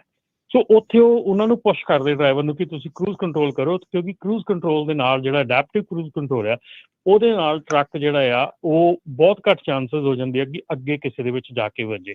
ਸੋ ਇਹ ਕਈ ਚੀਜ਼ਾਂ ਹੈਗੀਆਂ ਜਿਹੜੀਆਂ ਕਿ ਕੰਸਟਰਕਟਿਵ ਆਪਾਂ ਗੱਲਬਾਤ ਕਰ ਸਕਦੇ ਹਾਂ। ਔਰ ਇਹਦੇ ਵਿੱਚ ਦੂਜਾ ਜਿਹੜਾ ਪੱਖ ਹੈਗਾ ਉਹ ਕਹਿ ਰਿਹਾ ਹੈਗਾ ਕਿ ਸਪੀਡ ਡਿਫਰੈਂਸ਼ੀਅਲ ਬਹੁਤ ਜ਼ਿਆਦਾ ਆ ਕਾਰਾਂ ਦੇ ਵਿੱਚ ਤੇ ਟਰੱਕਾਂ ਦੇ ਵਿੱਚ। ਕਾਰਾਂ ਦੀ ਸਪੀਡ ਬਹੁਤ ਜ਼ਿਆਦਾ ਆ, ਟਰੱਕਾਂ ਦੀ ਫਿਰ ਬਹੁਤ ਥੋੜ੍ਹੀ ਹੋ ਜਾਣੀ ਆ। ਸੋ ਉਹ ਡਿਫਰੈਂਸ਼ੀਅਲ ਜਿਹੜਾ ਆ ਡਿਫਰੈਂਸ ਜਿਹੜਾ ਹੈਗਾ ਸਪੀਡ ਦੇ ਵਿੱਚ ਉਹ ਕਈ ਵਾਰੀ ਘਾਤਕ ਸਾਬਤ ਹੁੰਦਾ ਆ ਕਿ ਉਹਦੇ ਵਿੱਚ ਜਿਹੜੇ ਐਕਸੀਡੈਂਟ ਜ਼ਿਆਦਾ ਹੁੰਦੇ ਆ। ਸੋ ਇਹ ਦੋਨੋਂ ਪਾਸਿਆਂ ਦੇ ਪੱਖ ਹੈਗੇ ਆ।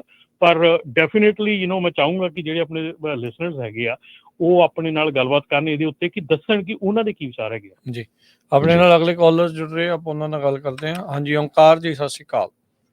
ਸਤਿ ਸ੍ਰੀ ਅਕਾਲ ਜੀ ਤਿੰਨਾਂ ਵੀਰਾਂ ਨੂੰ ਸਤਿ ਸ੍ਰੀ ਅਕਾਲ ਜੀ। ਸਤਿ ਸ਼੍ਰੀ ਅਕਾਲ ਜੀ। ਸਤਿ ਸ਼੍ਰੀ ਅਕਾਲ। ਮੈਂ ਹੀ ਨਿਊ ਮੈਕਸੀਕੋ ਦੇ ਵਿੱਚ ਹੀ ਹਾਂ ਜੀ, ਤੇ ਕਾਫੀ ਵੈਦਰ ਖਰਾਬ ਹੈਗਾ, ਤੇ ਮੈਂ ਤਾਂ ਆਪਣੇ ਸਾਰੇ ਵੀਰਾਂ ਨੂੰ ਕਹਿਣਾ ਚਾਹੁੰਦਾ ਵੀ ਥੋੜਾ ਡਿਸਟੈਂਸ ਰੱਖ ਕੇ ਚੱਲੋ। ਇੱਕ ਮੇਰੇ ਮਗਰ ਭਾਈ ਸਾਹਿਬ ਆਪਣੇ ਹੀ ਆ ਰਹੇ, ਮੈਂ ਕਿੰਨੇ ਹੀ ਹੁਣ ਉੱਤਰ ਕੇ ਤਾਂ ਮੈਂ ਜਾਣਾ ਰਿਹਾ ਇੰਨੀ ਸਨੋ ਦੇ ਵਿੱਚ, ਮੈਂ ਕਿੰਨੇ ਇਸ਼ਾਰੇ ਕਰ ਬੈਠਾ, ਥੋੜਾ ਪਿੱਛੇ ਰੱਖ। ਉਹਨੇ ਇੱਦਾਂ ਮੇਰੇ ਮਗਰ ਲਾਇਆ ਟਰੱਕ ਵੀ, ਜਿੱਦਾਂ ਵੀ ਮੈਨੂੰ ਉਹਨੇ ਛੂਣਾ ਹੀ ਹੁੰਦਾ ਹੈ ਨਾ। ਤੇ ਇੱਕ ਸੀਬੀ ਭਾਜੀ, ਸੀਬੀ ਦੀ ਆਪਾਂ ਪਹਿਲਾਂ ਗੱਲ ਕਰਕੇ ਹਟੇ, ਸੀਬੀ ਦਾ ਹੁਣ ਕੋਈ ਬੋਲਦਾ ਨਹੀਂ। ਪਹਿਲਾਂ ਸਾਡੇ ਅਸੀਂ ਜਦੋਂ ਪਹਿਲਾਂ ਚਲਾਉਣਾ ਸ਼ੁਰੂ ਕੀਤਾ, ਜਦੋਂ ਸੀਬੀ ਮੇਨ ਹੁੰਦੀ ਸੀ, ਬੜੀ ਬੜੀ ਦੂਰ ਤੱਕ ਇਨਫੋਰਮੇਸ਼ਨ ਪਤਾ ਲੱਗ ਜਾਂਦੀ ਹੁੰਦੀ ਸੀਗੀ। ਤੇ ਜਿਹੜੀ ਹਾਂਜੀ ਭਾਜੀ ਜਿਹੜੀ ਕਰੂਜ਼ ਜਿਹੜਾ ਕਹਿੰਦੇ ਸਪੀਡ ਲਿਮਿਟ ਦੀ ਗੱਲ ਭਾਜੀ, ਕਈ ਹੁਣ ਟਰੱਕਾਂ ਦੀ ਕਈ ਕੰਪਨੀਆਂ ਨੇ 65 ਤੇ ਬੰਨੇ ਹੋਏ ਆ ਟਰੱਕ। ਹਾਂਜੀ ਉਹ ਹੁਣ ਜਦੋਂ ਇੱਕ ਦੂਜੇ ਨੂੰ ਕ੍ਰੋਸ ਕਰਦੇ, ਉਹ 4-4 ਮੀਲ ਉਹ ਕਰੂਜ਼ ਪੈਰ ਰੱਖਦੇ, ਉਹ ਕਰੂਜ਼ ਲਾਏ ਹੋਏ ਆ ਉਹਨਾਂ ਨੇ 65 ਦੇ ਦੋਹਾਂ ਨੇ। ਉਹ 4-4 ਮੀਲ ਇੱਕ ਦੂਜੇ ਦੇ ਬਰਾਬਰ ਹੀ ਜਾਈ ਜਾਂਦੇ, ਘਟਾ ਕੇ ਕੋਈ ਰਾਜੀ ਨਹੀਂ ਹੈਗਾ ਵੀ ਇੱਕ 60। ਜੇ ਮੰਨ ਲਓ ਇਹ ਤਾਂ ਅਨਸੇਫ ਬਣ ਜਾਂਦੀਆਂ ਕੰਡੀਸ਼ਨ ਰੋਡ ਦੀਆਂ। ਮੈਂ ਤੁਹਾਨੂੰ ਰਮਨ ਭਾਈ ਦੱਸਦਾ, ਜੇ ਮੰਨ ਲਓ ਹੁਣ ਇੱਕ 65 ਤੇ ਜਾ ਰਿਹਾ, ਦੂਜਾ ਵੀ 65 ਤੇ, ਇੱਕ ਪੁਆਇੰਟ ਦਾ ਮਾੜਾ ਜਿਹਾ ਵੀ ਕਿਸੇ ਦਾ ਫਰਕ ਆ, ਉਹ ਕ੍ਰੋਸ ਲੱਗਾ ਉਹਨੂੰ ਕਰਨਾ। ਇਹ ਨਹੀਂ ਵੀ ਜੇ ਮੋੜ ਲੈਣੇ ਉਹਨੂੰ 64 ਤੇ ਕਰ ਲਿਆ ਵੀ ਚੱਲ ਉਹਨੂੰ ਲੰਘਾ ਦੇਵੇ ਨਾ। ਮੈਂ ਗੋਰੇ ਬਹੁਤ ਦੇਖਿਆ 4-4 6-6 ਮੀਲਾਂ ਏਦਾਂ ਬਰਾਬਰ ਹੀ ਚੱਲੀ ਜਾਣਗੇ, ਕਿਸੇ ਨੂੰ ਰਾਹ ਨਹੀਂ ਦੇਣਗੇ। ਬਾਕੀ ਮਤਲਬ ਇਹ ਸਪੀਡ ਦਾ ਤਾਂ ਮੇਰੇ ਹਿਸਾਬ ਨਾਲ ਕੰਟਰੋਲ ਜਿਹੜਾ ਲਾਉਣਾ ਜੀ, ਉਹਦਾ ਗਲਤੀ ਆ। ਕੈਲੀਫੋਰਨੀਆ ਦੇ ਵਿੱਚ ਬੜੀ ਪ੍ਰੋਬਲਮ ਆਉਂਦੀ ਹੈ ਜੀ, 70 ਤੇ 55 ਦਾ ਕਾਫੀ ਡਿਸਟੈਂਸ ਹੈਗਾ ਜੀ। ਇਹ ਵੀ ਕਾਫੀ, ਇਹ ਕਾਰਾਂ ਦੀ ਸਪੀਡ ਬਹੁਤ ਜ਼ਿਆਦਾ, ਟਰੱਕਾਂ ਦੀ ਘੱਟ ਆ। ਇੱਕ ਭਾਜੀ ਜਿਹੜੀ ELD ਆ ਹੁਣ ਲੱਗ ਗਈ ਆ, ਇਹ ਹੁਣ ਤਾਂ ਮੈਂ ਦੇਖਿਆ ਬਹੁਤ ਬੰਦੇ ਜੋ ਟਰੱਕ ਸਟਾਪ ਤੋਂ ਤੋਰਦੇ ਆ, ਉਹ 5 ਤੇ ਨਹੀਂ ਟਰੱਕ ਨੂੰ ਆਉਣ ਦਿੰਦੇ। 5-5 ਮਿੰਟ ਹੌਲੀ ਹੌਲੀ ਹੌਲੀ ਹੌਲੀ ਫਰੀਵੇ 'ਚ ਲੈ ਕੇ ਇੱਦਾਂ ਰੇਸ ਦੇਣਗੇ ਜਦੋਂ ਉਹਨਾਂ ਦੀ ELD ਚੱਲ ਪੈਂਦੀ ਆ ਫਿਰ, ਹੈ ਨਾ, ਕਿਉਂਕਿ 5 ਤੋਂ ਬਾਅਦ ਚੱਲਦੀ ਆ। ਅੱਗੇ ਵਧੀਆ ਹੁੰਦਾ ਸੀ, ਪੇਪਰ ਵਾਲੀ ਲੌਗਬੁੱਕ ਹੁੰਦੀ ਸੀ, 8 ਘੰਟੇ ਸਾਨੂੰ ਸਲੀਪ ਹੁੰਦੀ ਸੀ, 10 ਘੰਟੇ ਡਰਾਈਵ ਹੁੰਦੀ ਸੀ। ਹੁਣ 10 ਘੰਟੇ ਸਲੀਪ ਵੀ ਨਹੀਂ। ਪਹਿਲਾਂ ਜਿੰਨੀ ਦੇਰ ਤੱਕ ਫਰੀਵੇ ਤੇ ਨਹੀਂ ਚੜਦੇ ਉਹਨੇ ਫਿਰ 5 ਤੋਂ ਥੱਲੇ ਰੱਖਦੇ ਆ। ਉਹਨੇ 5 ਤੋਂ ਥੱਲੇ ਰੱਖਦੇ ਬਹੁਤ ਬੰਦੇ, ELD ਸਟਾਰਟ ਨਾ ਹੋ ਜਾਵੇ, ਹੈਨਾ। ਮਗਰ ਬੜੀ ਪ੍ਰੋਬਲਮ ਆ ਜੀ। ਥੈਂਕ ਯੂ ਓਂਕਾਰ ਜੀ, ਕਾਲ ਦੇ ਲਈ ਬੜੀ ਮਿਹਰਬਾਨੀ, ਸ਼ੁਕਰੀਆ ਤੁਹਾਡੀ ਕਾਲ ਦਾ। ਇਹ ਤਾਂ ਫਿਰ ਪ੍ਰੋਫੈਸ਼ਨਲ ਡਰਾਈਵਰ ਨਹੀਂ ਨਾ ਹੋਇਆ ਜਿਹੜਾ 5 ਦੀ ਸਪੀਡ ਦੇ ਫਰੀਵੇ ਤੇ ਐਂਟਰ ਕਰ ਰਿਹਾ, ਤੇ ਮੂਰਖਤਾ ਭਰਿਆ ਕੰਮ ਆ। ਉਹ ਆਪ ਵੀ ਅੱਜ ਵੀ ਗਿਆ ਤੇ ਕੱਲ ਵੀ ਗਿਆ। ਸੋ ਇਹੋ ਚੀਜ਼ਾਂ ਹੈਗੀਆਂ ਜਿਹੜੀਆਂ ਕਿ ਤੁਹਾਨੂੰ ਇੱਕ ਰੈਗੂਲਰ ਡਰਾਈਵਰ ਤੇ ਪ੍ਰੋਫੈਸ਼ਨਲ ਡਰਾਈਵਰ ਦੇ ਵਿੱਚ ਡਿਫਰੈਂਸ ਪੈਦਾ ਕਰਦੀਆਂ। ਇਸੇ ਕਰਕੇ ਕਿਹਾ ਜਾਂਦਾ, ਇਸੇ ਕਰਕੇ ਅਸੀਂ ਬਹੁਤ ਵਾਰੀ ਪ੍ਰਪੋਜ਼ ਕਰਦੇ ਹਾਂ, ਬਹੁਤ ਵਾਰੀ ਇਹ ਗੱਲ ਕਹਿੰਦੇ ਆ FMCSA ਨੂੰ ਕਿ ਟਰੱਕ ਦਾ ਲਾਇਸੈਂਸ ਲੈਣ ਤੋਂ ਪਹਿਲਾਂ ਐਟਲੀਸਟ 1 ਸਾਲ ਕਾਰ ਦਾ ਲਾਇਸੈਂਸ ਰਿਕੁਆਇਰਡ ਹੋਣਾ ਚਾਹੀਦਾ ਆ। ਉਹਨੂੰ ਪਤਾ ਹੋਣਾ ਚਾਹੀਦਾ ਫਰੀਵੇ ਦੀ ਸੈਂਸ ਕੀ ਆ, ਫਰੀਵੇ ਤੇ ਕਿੱਦਾਂ ਜਾਣਾ, ਕਿੱਦਾਂ ਆਉਣਾ। ਪਰ ਆਹ ਤਾਂ ਬਿਲਕੁਲ ਹੀ ਮੈਂ ਵਾਹ ਗੱਲ ਜਿਹੜੀ ਸੁਣੀ ਆ ਤੁਹਾਡੇ ਕੋਲੋਂ ਵੀ 5 ਦੀ ਸਪੀਡ ਤੇ ਰੱਖਦੇ ਆ ਫਰੀਵੇ ਦੀ, ELD ਨਾਲ ਸ਼ੁਰੂ ਹੋ ਜਾਏ ਤੇ ਉਹ 2-3-5 ਮਿੰਟ ਦੇ ਨਾਲ ਕਿੰਨਾ ਕੁ ਫਰਕ ਪਾ ਲੈਣਗੇ ਜ਼ਿੰਦਗੀ ਦਾ, ਠੀਕ ਹੈ ਨਾ। ਸੋ ਕਿਸੇ ਦੀ ਜ਼ਿੰਦਗੀ ਦਾ ਨੁਕਸਾਨ ਹੋਊਗਾ, ਕਿਸੇ ਦੀ ਜ਼ਿੰਦਗੀ ਜਾਊਗੀ, ਉਹਨਾਂ ਨੂੰ ਚੰਗਾ ਨਹੀਂ ਤੁਸੀਂ 2-4-5 ਮਿੰਟ ਅੱਗੇ ਚਲੇ ਚਲੋ।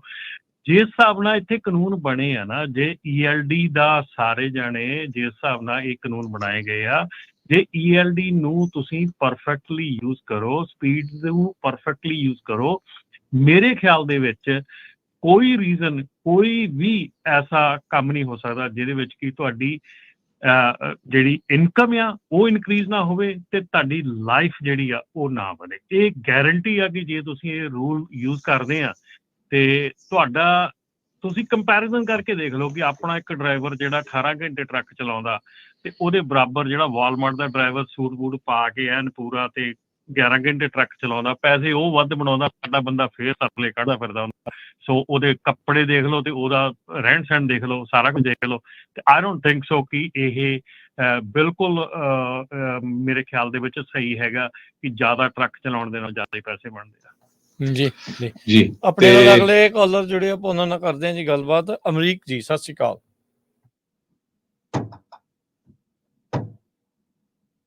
ਅਮਰੀਕ ਸਿੰਘ ਜੀ।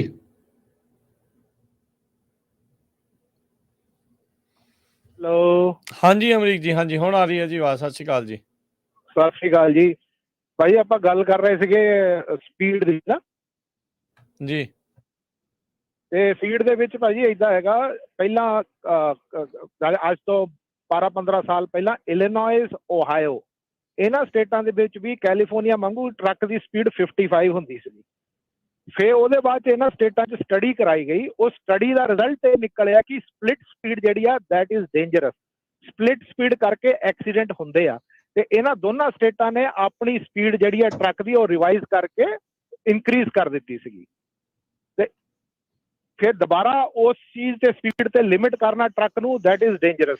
ਕਿਸੇ ਤਰ੍ਹਾਂ ਦੀ ਵੀ ਕੋਈ ਲਿਮਿਟ ਨਹੀਂ ਹੋਣੀ ਚਾਹੀਦੀ ਆ। ਉਹ ਪਰਸਨ, ਇਹ ਬੰਦੇ ਦੀ ਆਪਣੀ ਸੇਫਟੀ ਦੇ ਉੱਪਰ ਹੈਗਾ ਕਿ ਉਹ ਕਿਸ ਤਰੀਕੇ ਦੇ ਨਾਲ ਟਰੱਕ ਚਲਾਉਂਦਾ ਹੈ। ਕਈ ਵਾਰ ਤੁਸੀਂ ਇਹੋ ਜਿਹੀ ਸਿਚੁਏਸ਼ਨ 'ਚ ਵੀ ਹੋ ਸਕਦੇ ਆ ਕਿ ਤੁਹਾਨੂੰ ਸਪੀਡ ਅਪ ਕਰਕੇ ਕੋਈ ਐਕਸੀਡੈਂਟ ਤੁਸੀਂ ਅਵੋਇਡ ਕਰ ਸਕਦੇ ਆ, ਲੇਕਿਨ ਜਿਹੜੀ ਸਪਲਿਟ ਸਪੀਡ ਆ ਉਹ ਡੇਂਜਰਸ ਆ। ਤੇ ਜਿਹੜੀ ਆਪਾਂ ਗੱਲ ਕਰਦੇ ਆ ਮੈਗਾ ਕੈਰੀਅਰ ਸੀ ਨਾ, ਮੈਗਾ ਕੈਰੀਅਰ ਜਿਹੜਾ ਕਹਿੰਦੇ ਆ ਕਿ ਸਪੀਡ ਲਿਮਿਟ ਹੋਣੀ ਚਾਹੀਦੀ ਆ। ਜੇ ਤੁਸੀਂ ELD ਵੀ ਦੇਖੋਗੇ, ELD ਵੀ ਬਹੁਤ ਪਹਿਲਾਂ ਮੈਗਾ ਕੈਰੀਅਰਸ ਨੇ ਲਾਉਣੀ ਚਾਹੀ ਸੀਗੀ। ਉਹਦੇ ਬਾਅਦ 'ਚ ਇਹ ਕੀ ਚਾਹੁੰਦੇ ਆ ਕਿ ਜੋ ਰੂਲ ਐਂਡ ਰੈਗੂਲੇਸ਼ਨ ਇਹ ਆਪਣੇ ਡਰਾਈਵਰਸ ਤੇ ਪਾਉਂਦੇ ਆ, ਉਹਨੂੰ ਇਹ ਇੱਕ ਤਰ੍ਹਾਂ ਨਾਲ ਲੀਗਲ ਸਟੈਂਪ ਗਵਰਨਮੈਂਟ ਕੋਲੋਂ ਲਗਵਾਉਣਾ ਚਾਹੁੰਦੇ ਆ ਕਿ ਉਹ ਕਾਨੂੰਨ ਬਣ ਜਾਏ ਤਾਂ ਕਿ ਇਹਨਾਂ ਦੇ ਅਗੇਂਸਟ ਕੱਲ ਨੂੰ ਕੋਈ ਨਾ ਜਾ ਸਕੇ।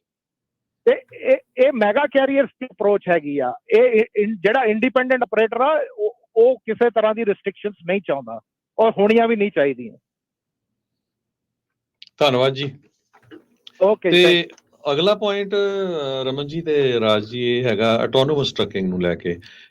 ਬਾਈਡਨ ਤੇ ਹੈਰਿਸ ਐਡਮਿਨਿਸਟ੍ਰੇਸ਼ਨ ਨੇ ਜਿਹੜਾ ਰੈਗੂਲੇਸ਼ਨ ਆ ਦਸੰਬਰ ਮਹੀਨੇ 'ਚ ਪ੍ਰਪੋਜ਼ ਕੀਤਾ ਸੀ, ਦਸੰਬਰ ਤੱਕ, ਵੀ safe integration of automated driving system equipped with commercial motor vehicles for addressing the highest level 4 ਤੇ level 5 of truck automation। Trump ਤੇ ਵੈਂਸ ਐਡਮਿਨਿਸਟ੍ਰੇਸ਼ਨ ਦੇ ਦੌਰਾਨ ਇਹ ਲੈਸ ਰੈਗੂਲੇਟਰੀ ਹੋਊਗਾ, ਪੇ ਰੂਲਸ ਇਹਦੇ ਚ ਘੱਟ ਹੋਣਗੇ, ਇੰਡਸਟਰੀ ਡਰਿਵਨ ਅਪਰੋਚ ਹੋਊਗੀ ਟਰੱਕ ਆਟੋਮੇਸ਼ਨ ਦੀ, ਜਿੱਦਾਂ ਉਹਨਾਂ ਦੇ ਪਹਿਲੇ ਐਡਮਿਨਿਸਟ੍ਰੇਸ਼ਨ ਦੇ ਵਿੱਚ ਸੀਗੀ ਜਦੋਂ ਟਰੰਪ ਹੁਣੀ ਪਹਿਲੀ ਵਾਰੀ ਬਣੇ ਸੀ। ਇਹਦੇ ਵਿੱਚ feedback autonomous vehicle technology companies ਵੱਲੋਂ ਲਿਆ ਜਾਊਗਾ। ਸੋ ਇਹ ਇੱਕ ਪੁਆਇੰਟ ਹੈਗਾ। ਟ੍ਰੇਡ ਤੇ ਟੈਰਿਫਸ ਦਾ ਤੁਸੀਂ ਆਲਰੇਡੀ ਡਿਸਕਸ ਕਰ ਚੁੱਕੇ ਹੈਗੇ ਆ। ਟਰੰਪ ਤੇ ਵੈਂਸ 60% ਦੇ ਕਰੀਬ ਟੈਰਿਫ ਜਿਹੜੇ US ਇੰਪੋਰਟ ਹੋਣਾ ਚਾਈਨਾ ਤੋਂ ਖਾਸ ਕਰਕੇ ਉਹਦੇ ਉੱਤੇ ਲਾਣਾ ਚਾਹੁੰਦੇ ਹੈਗੇ ਆ। ਉਹ ਤਾਂ ਬਲੈਂਕਟ ਟੈਰਿਫ ਦੀ ਗੱਲ ਕਰ ਰਹੇ ਵੀ ਕਿਤੋਂ ਵੀ ਆ ਰਿਹਾ ਆ, ਘੱਟੋ ਘੱਟ 10% ਟੈਰਿਫ ਸਾਰਿਆਂ ਦੇ ਉੱਤੇ ਜਿਹੜਾ ਲਾਉਣਾ ਆ, ਉਹ ਉਹਨਾਂ ਨੇ ਗੱਲ ਕੀਤੀ। ਉਹਦੇ ਨਾਲ ਉਹ ਕਹਿੰਦੇ ਤੇ ਹੈਗੇ ਆ ਵੀ ਭਾਈ ਇਹ ਇੱਕ ਨੈਗੋਸ਼ੀਏਸ਼ਨ ਟੈਕਟਿਕ ਦੇ ਤੌਰ ਦੇ ਉੱਤੇ ਵਰਤਣਾ ਹੈ, ਪਰ ਉਹਦੇ ਨਾਲ ਕਿ ਸਪਲਾਈ ਚੇਨ ਦੇ ਉੱਤੇ ਅਸਰ ਪੈ ਜਾਊਗਾ ਜਾਂ ਕਿੱਦਾਂ ਹੋਊਗਾ ਉਹ ਦੇਖਣ ਵਾਲੀ ਗੱਲ ਹੋਊਗੀ। ਕੁਝ ਹੋਰ ਕਾਲਰ ਵੀ ਆਪਣੇ ਨਾਲ ਜੁੜੇ ਨੇ, ਹਰਜੋਤ ਜੀ, ਉਹਨਾਂ ਦੇ ਵੀ ਵਿਚਾਰ ਲੈ ਲਈਏ। ਜਗਰੂਪ ਜੀ, ਸਤਿ ਸ਼੍ਰੀ ਅਕਾਲ।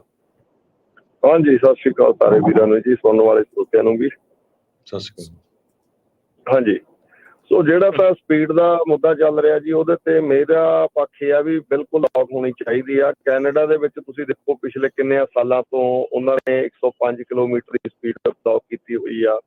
ਈਵਨ ਉਹ ਸਕੇਲਾਂ ਤੇ ਵੀ ਜਦੋਂ ਪਹਿਲਾਂ ਹੁਣ ਵੀ ਉਹ ਚੈੱਕ ਕਰ ਲੈਂਦੇ ਆ ਕਿਸੇ ਵੀ ਟਰੱਕ ਨੂੰ ਰੈਂਡਮਲੀ ਕੱਢ ਕੇ ਵੀ ਜੇ ਸਕੇਲ ਓਪਨ ਆ ਤਾਂ ਉਹ ਟਿਕਟ ਦਿੰਦੇ ਆ, ਹਨਾ। ਸੋ ਇਹਦੇ ਨਾਲ ਐਕਸੀਡੈਂਟ ਘਟਣ ਦੇ ਚਾਂਸਸ ਹੈਗੇ ਨੇ, ਜਿਵੇਂ ਵੀਰ ਨੇ ਉਦਾਹਰਨ ਦਿੱਤੀ ਹੈ ਵੀ ਪਹਿਲਾਂ ਬਾਹਰਲੀਆਂ ਸਟੇਟਾਂ ਦੇ ਵਿੱਚ ਸੀ, ਖੈਰ ਅੱਗੇ ਐਕਸੀਡੈਂਟ ਵੀ ਇਦੋਂ ਘੱਟ ਸੀਗੇ। ਐਕਸੀਡੈਂਟ ਹੁਣ ਚਲੋ ਉਹਦੇ ਵਿੱਚ ਕਈ ਰੀਜ਼ਨ ਆ, ਉਹ 'ਚ ਫੋਨ ਵੀ ਆ ਗਿਆ, ਉਹਦੇ ਵਿੱਚ ਟਰੱਕਿੰਗ ਵੀ ਵੱਧ ਗਈ ਆ, ਇੰਨਾ ਰਸ਼ ਵੀ ਵੱਧ ਗਿਆ, ਇਕੱਲਾ ਇਹ ਨਹੀਂ ਵੀ ਸਪੀਡਿੰਗ ਦਾ। ਬਹੁਤ ਸਾਰੀਆਂ ਸਟੇਟਾਂ 'ਚ ਸਪੀਡ ਪਹਿਲਾਂ ਘੱਟ ਹੁੰਦੀ ਸੀ, ਉਹ 55 ਹੀ ਸੀ। ਜਿਹੜੀ ਜ਼ਿਆਦਾ ਸਪੀਡ ਹੈਗੀ ਆ ਮਤਲਬ ਉਹ 68 ਤੋਂ 70 ਤੇ, ਜਿਵੇਂ ਬਹੁਤ ਪਹਿਲਾਂ ਰਮਨ ਭਾਜੀ ਕਹਿ ਕੇ ਗਏ ਆ ਵੀ 15-20 ਮਿੰਟ ਪਹਿਲਾਂ, ਵੀ ਉਹ ਸੇਫ ਆ। ਜਦੋਂ ਉਸ ਤੋਂ ਉੱਪਰ ਅਸੀਂ ਵੀ ਲੰਮਾ ਸਮਾਂ ਟਰੱਕ ਚਲਾਇਆ ਵਾ, ਤਾਂ ਉਸ ਤੋਂ ਉੱਪਰ ਜਾਂਦੇ ਆ ਜਦੋਂ ਸਪੀਡ 75 ਤੋਂ ਟਰੱਕ ਜਾਂ ਉਸ ਤੋਂ ਵੀ ਉੱਪਰ ਕਈ ਭਜਾ ਲੈਂਦੇ ਆ ਬਾਹਰਲੀਆਂ ਸਟੇਟਾਂ 'ਚ, ਉਹ ਫਿਰ ਕੰਟਰੋਲ 'ਚ ਨਹੀਂ ਰਹਿੰਦਾ ਟਰੱਕ। ਇੱਕ ਤਾਂ ਇਹ ਵੱਡਾ ਇਫੈਕਟ ਆ। ਸੋ ਮੇਰਾ ਪੱਖ ਇਹ ਆ ਵੀ ਹਾਂ, ਕੰਟਰੋਲ ਇਹ ਇਕੱਲਾ ਵੱਡੀਆਂ ਕੰਪਨੀਆਂ ਨਾ ਗਿਣੋ। ਜੇ ਆਪਾਂ ਵੀਰ ਨੇ ਉਦਾਹਰਨ ਦਿੱਤੀ ਆ ਵੀ ਲੌਗ ਬੁੱਕਾਂ ਲੱਗੀਆਂ, ਲੌਗ ਬੁੱਕਾਂ ਲੱਗਣ ਨਾਲ ਨੁਕਸਾਨ ਦੀ ਜਗ੍ਹਾ ਮੇਨ ਚੀਜ਼ ਉੱਥੇ ਆ ਕੇ ਖੜਦੀ ਆ, ਸਾਨੂੰ ਪੈਸਾ ਕਿੰਨਾ ਬਣਨਾ ਚਾਹੀਦਾ। ਅਸੀਂ ਗੇੜਿਆਂ ਤੱਕ ਸਹਿਮਤ ਹੋ ਗਿਆ ਵੀ ਜੇ ਮੀਲਾਂ ਨਾ ਨਿਬੜੀਆਂ, ਜੇ ਇੰਨੀ ਸਪੀਡ ਤੇ ਭਜਾ ਲਿਆ ਤਾਂ ਅਸੀਂ ਐਂ ਕਰ ਲਾਂਗੇ। ਬੇਸਿਕਲੀ ਪੈਸਾ ਤਾਂ ਤੁਹਾਡੀ ਸਪੀਡ ਦੇ ਉੱਤੇ ਕੋਈ ਹੋਰ ਬਣਾ ਰਿਹਾ। ਸੋ ਇਹ ਮੇਰਾ ਪੱਖ ਹੈਗਾ। ਅੱਛਾ, ਦੂਸਰਾ ਜਿਵੇਂ CV ਦੇ ਮੈਂ ਬਹੁਤ ਹੱਕ 'ਚ ਪਹਿਲਾਂ ਵੀ ਕਈ ਵਾਰ ਇਸ ਵਿਸ਼ੇ ਨੂੰ ਲੈ ਕੇ ਬੋਲਿਆ। CV ਬਹੁਤ ਖਾਸ ਕਰਕੇ ਔਨ ਦਾ ਰੋਡ ਜਿਹੜੀ ਟ੍ਰੈਫਿਕ ਨੂੰ ਦੱਸਣਾ ਜਾਂ ਐਕਸੀਡੈਂਟ ਨੂੰ ਦੱਸਣਾ ਜਾਂ ਪੁਲਿਸ ਵਾਲੇ ਨੂੰ ਦੱਸਣਾ, ਟਿਕਟਾਂ ਨੂੰ ਬਚਾਉਣਾ, ਇਹ ਬਹੁਤ ਵੱਡਾ ਵਧੀਆ ਸਾਧਨ ਹੁੰਦਾ ਸੀ। ਤੇ ਜਿੱਦਾਂ ਰਮਨ ਭਾਜੀ ਨੇ ਕਿਹਾ ਵੀ ਕਈ ਵਾਰ ਵੇਅਰ ਹਾਊਸ ਤੇ ਕਰਦੇ ਆ, ਉਹ ਵੈਸੇ ਮੈਨੂੰ ਉਦੋਂ ਵੀ ਘੱਟ ਚੰਗਾ ਲੱਗਦਾ ਹੁੰਦਾ ਸੀ, ਕਿਉਂਕਿ ਅਸੀਂ CV ਦੇ ਟਾਈਮ 'ਚ ਚਲਾਏ ਹੋਏ ਆ ਮੈਨੂਅਲ ਟਰੱਕ। 2004-05 ਦੇ ਵਿੱਚ ਮੇਰਾ ਇੱਕ ਵਾਰੀ ਐਕਸੀਡੈਂਟ CV ਨੇ ਬਚਾਇਆ ਸੀ। ਮੂਹਰੇ CV ਤੇ ਆਵਾਜ਼ ਪੈ ਗਈ, ਓਕਲਾਹੋਮਾ 'ਚ ਮੈਂ ਬਚਿਆ ਹਨਾ ਪਿੱਛੇ ਵੱਜਣ ਤੋਂ। ਸੋ ਸੀਵੀ ਇੱਕ ਚੰਗਾ ਸਾਧਨ ਹੈ ਜੀ। ਅੱਜ ਕੱਲ੍ਹ ਸਾਡੇ ਬੱਚਿਆਂ ਨੂੰ ਪਤਾ ਨਹੀਂ ਇਹ ਚੀਜ਼, ਕੰਪਨੀਆਂ ਜਿਹੜੀਆਂ ਸੁਣਦੀਆਂ ਨੇ ਰਿਕੁਆਇਰ ਕਰਨ ਵੀ ਹਾਂ ਸੀਵੀ ਤੁਸੀਂ ਆਵਾਜ਼ ਥੋੜ੍ਹੀ ਜਿਹੀ ਰੱਖ ਕੇ ਹੀ ਚਲਾਉਣਾ ਵਾ। 13 ਨੰਬਰ ਤੇ ਅੱਗੇ ਪੁਲਿਸ ਵਾਲੇ ਆਮ ਇਨਫੋਰਮੇਸ਼ਨ ਰੋਡ ਦੀ ਹੁੰਦੀ ਸੀ, ਜੇ ਕਿਸੇ ਨੇ ਪਰਸਨਲ ਕਰਨੀ ਉਹ ਵੱਖਰੀ ਚਲੇ ਜਾਓ, ਨਹੀਂ ਤਾਂ 13 ਨੰਬਰ ਖਣੀ ਮੇਰੇ ਗੱਲ ਯਾਦ ਨਹੀਂ ਰਿਹਾ 13 ਜਾਂ ਕੁਛ ਏਦਾਂ ਹੁੰਦਾ ਸੀ, ਜਿਹੜਾ ਚੈਨਲ ਤੇ ਤੁਸੀਂ ਆਲਵੇਜ਼ ਸਿਰਫ ਇਕੱਲੀ ਇਨਫੋਰਮੇਸ਼ਨ ਸਾਂਝੀ ਕਰ ਸਕਦੇ ਹੋ ਹਨਾ ਔਨ ਦਾ ਰੋਡ। ਸੋ ਇਹ ਪੱਖ ਹੈਗੇ ਆ। ਬਾਕੀ ਇੱਕ ਮੈਂ ਜਿਹੜੀ ਜਾਣਕਾਰੀ ਸਾਂਝੀ ਕਰਨੀ ਆ, ਪਿਛਲੇ ਦਿਨਾਂ ਦੇ ਵਿੱਚ ਮੇਰੀ ਕੰਪਨੀ ਦੀ ਆਡਿਟ ਹੋ ਕੇ ਗਿਆ ਜੀ, ਉਹਦੇ ਵਿੱਚ ਮੇਰਾ ਵੀ ਜਦ ਹੈਗੇ ਸਾਡੇ ਉਹ ਦੇਖਦੇ ਆ ਵੀ ਤੁਹਾਡੀ ਕੰਪਨੀ ਦਾ ਡਰਾਈਵਰ ਰੈਕਡ ਕੀ ਆ, ਤੁਹਾਡੀ ਤੁਸੀਂ ਡਰੱਗ ਜਿਹੜੇ ਹੈਗੇ ਆ ਕੰਪਨੀ ਉਹਨਾਂ ਨਾਲ ਤੁਹਾਡੇ ਪ੍ਰੋਪਰ ਐਨਰੋਲਮੈਂਟ ਹੋਈ ਵੀ ਆ, ਤੁਹਾਡੇ ਰੈਂਡਮਲੀ ਉਹ ਆਉਂਦੇ ਆ, ਜਾਂ DMB ਨਾਲ ਤੁਹਾਡਾ ਜਿਹੜਾ ਹੈਗਾ ਤੁਸੀਂ ਉਹਨਾਂ ਨਾਲ ਪੇਪਰ ਵਰਕ ਐਨਰੋਲਮੈਂਟ 'ਚ ਹੈਗੇ ਹੋ, ਜਾਂ ਜਿਹੜਾ ਟ੍ਰੇਨਿੰਗ ਹਾਊਸ ਤੁਹਾਡਾ ਪ੍ਰੋਪਰ ਹੈਗਾ। ਸੋ ਇਹ ਚੀਜ਼ਾਂ ਬਹੁਤ ਜ਼ਿਆਦਾ ਦੇਖਦੇ ਆ। ਸੋ ਜਿਹੜੇ ਵੀ ਵੀਰਾਂ ਦੀ ਆਉਣ ਵਾਲੇ ਸਮੇਂ ਦੇ ਵਿੱਚ ਕੋਈ ਪੇਪਰ 'ਚ ਘਾਟ ਵਾਧ ਹੈਗੀ ਆ ਤਾਂ ਜਿੱਦਾਂ ਰਮਨ ਭਾਜੀ ਦੱਸਦੇ ਰਹਿੰਦੇ ਉਹ ਜ਼ਰੂਰ ਪੂਰੀ ਕਰੋ। ਸੋ ਜ਼ਿਆਦਾ ਇਹਨਾਂ ਚੀਜ਼ਾਂ ਤੇ ਬਹੁਤ ਜ਼ਿਆਦਾ ਫੋਕਸ ਮੈਂ ਦੇਖਿਆ ਉਹਨਾਂ ਦਾ ਸੀਗਾ। ਆਉਂਦਿਆਂ ਹੀ 3-4 ਪੇਪਰ ਉਹਨਾਂ ਨੇ ਮੇਰੇ ਤੋਂ ਮੰਗੇ ਸੀ। ਠੀਕ ਹੈ, ਧੰਨਵਾਦ ਜੀ। ਥੈਂਕ ਯੂ ਜੀ, ਧੰਨਵਾਦ। ਮਿਹਰਬਾਨੀ ਜੀ। ਆਪਣੇ ਅਗਲੇ ਕਾਲਰ Thank you ਨੇ ਜਸਵਿੰਦਰ ਜੀ। ਹਾਂਜੀ ਜਸਵਿੰਦਰ ਜੀ। ਹੈਲੋ। ਹਾਂਜੀ ਹਾਂਜੀ, ਸਤਿ ਸ਼੍ਰੀ ਅਕਾਲ ਜੀ। ਹਾਂਜੀ ਸਤਿ ਸ਼੍ਰੀ ਅਕਾਲ ਜੀ ਭਾਜੀ। ਹਾਂਜੀ ਜੀ ਬੋਲੋ ਜੀ, ਹਾਂਜੀ, ਕੀ ਭਾਜੀ, ਕੀ ਸਵਾਲ ਹੈ? ਕੀ 2020 ਦੇ ਵਿੱਚ ਕੰਪਨੀ ਦਾ ਟਰੱਕਿੰਗ ਕੰਪਨੀ ਤੇ ਉਦੋਂ ਮੈਨੂੰ ਟਰੱਕ ਨਹੀਂ ਮਿਲਿਆ ਜਿੱਦਾਂ, ਤੇ ਉਸ ਤੋਂ ਬਾਅਦ ਜੋ ਟਰੱਕ ਤੇ ਮਿਲਿਆ ਨਹੀਂ ਤੇ ਮੈਂ ਤੇ ਆਪਦੀ ਡਰਾਈਵਰੀ ਕਰਦਾ ਰਿਹਾ ਜਿੱਦਾਂ, ਤੇ ਉਹ ਕੰਪਨੀ ਹਲੇ ਤੱਕ ਮੈਂ ਬੰਦ ਨਹੀਂ ਕਰਾਈ। ਤੇ ਉਹਨੂੰ ਬੰਦ ਕਰਾਉਣ ਦਾ ਕੀ ਪ੍ਰੋਸੀਜਰ ਆ, ਮੈਂ ਕਿੱਦਾਂ ਉਹਨੂੰ ਬੰਦ ਕਰ ਸਕਦਾ, ਜਾਂ ਉਹਦਾ ਮੈਨੂੰ ਟੈਕਸ ਵਗੈਰਾ ਭਰਨਾ ਪਊਗਾ, ਜਾਂ ਕਿੱਦਾਂ ਹੋ ਸਕਦਾ? ਬੜਾ ਇਹਦੇ ਬਾਰੇ ਦੱਸੋ ਜੀ please। ਇਹ ਤੁਸੀਂ ਆਪਣੀ ਜਿਹੜੀ ਕੰਪਨੀ ਕੋਲੋਂ ਪਰਮਿਟ ਦਾ ਕੰਮ ਕਰਵਾਇਆ ਹੈਗਾ, ਜਿਹੜੀ ਕੰਪਨੀ ਨੇ ਤੁਹਾਡੀ ਕੰਪਨੀ ਖੋਲ ਕੇ ਦਿੱਤੀ ਹੈ, ਤੁਸੀਂ ਉਹਨਾਂ ਨੂੰ ਕਾਲ ਕਰ ਸਕਦੇ ਹੋ। ਤੁਹਾਨੂੰ ਪ੍ਰੋਪਰ ਪ੍ਰੋਸੀਜਰ ਦੇ ਹਿਸਾਬ ਦੇ ਨਾਲ ਤੁਹਾਨੂੰ ਦੱਸ ਦੇਣਗੇ ਕਿ ਕਿਵੇਂ ਉਹਨੂੰ ਬੰਦ ਕਰਨਾ ਹੈਗਾ ਤੇ ਕੀ ਉਹਦੇ ਟੈਕਸਿਸ ਵਗੈਰਾ ਜਾਂ ਕੀ ਉਹਦੇ ਡਿਊ ਹੈਗੇ। ਠੀਕ ਆ ਜੀ, ਥੈਂਕ ਯੂ। ਠੀਕ ਹੈ ਜੀ, ਮਿਹਰਬਾਨੀ। ਧੰਨਵਾਦ ਜੀ। ਬਾਕੀ ਜਿਹੜਾ ਆ ਰਮਨ ਜੀ, ਹਰਜੋਤ ਜੀ, ਤੁਸੀਂ ਵੀ ਜਦੋਂ ਰਮਨ ਜੀ ਦੱਸਿਆ ਸੀਗਾ ਵੀ ਵਿੰਟਰ ਸੀਜ਼ਨ ਆ ਰਿਹਾ ਆ, ਅਮਰਜੀਤ ਹੁਣੀ ਵੀ ਲਿਖਦੇ ਆ ਵੀ ਭਾਈ ਪਾਣੀ ਤੇ ਥੋੜੇ ਵਾਰਮ ਕਲੋਥ ਜਿਹੜੇ ਨਾਲ ਲੈ ਕੇ ਚਲੋ, ਬੰਦਾ ਕਿਤੇ ਸਟਕ ਹੋਵੇ ਤਾਂ ਐਟਲੀਸਟ ਜਿਹੜਾ ਆਪਣੇ ਆਪ ਨੂੰ ਬਚਾ ਰੱਖ ਸਕੇ। ਚੇਨਾ ਚੂਨਾ ਦਾ ਧਿਆਨ ਰੱਖੋ।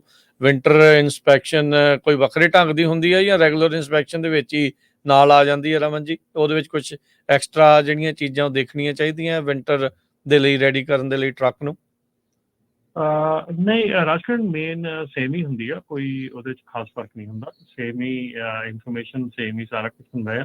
ਸਿਰਫ ਇਹ ਹੁੰਦਾ ਕਿ ਥੋੜ੍ਹਾ ਬਹੁਤ ਧਿਆਨ ਰੱਖਿਆ ਜਾਂਦਾ ਉੱਤੇ ਕਿ ਉਹ ਡੀਟੇਲ ਹੁੰਦੀ ਆ, ਔਰ ਵਿੰਟਰ ਦੀਆਂ ਜਿਹੜੀਆਂ ਚੀਜ਼ਾਂ ਹੈਗੀਆਂ, ਚੇਨ ਜਾਂ ਹੋਰ ਕਈ ਚੀਜ਼ਾਂ ਹੈਗੀਆਂ, ਉਹ ਉਹਦੇ ਵਿੱਚ ਦੇਖੀਆਂ ਜਾਂਦੀਆਂ।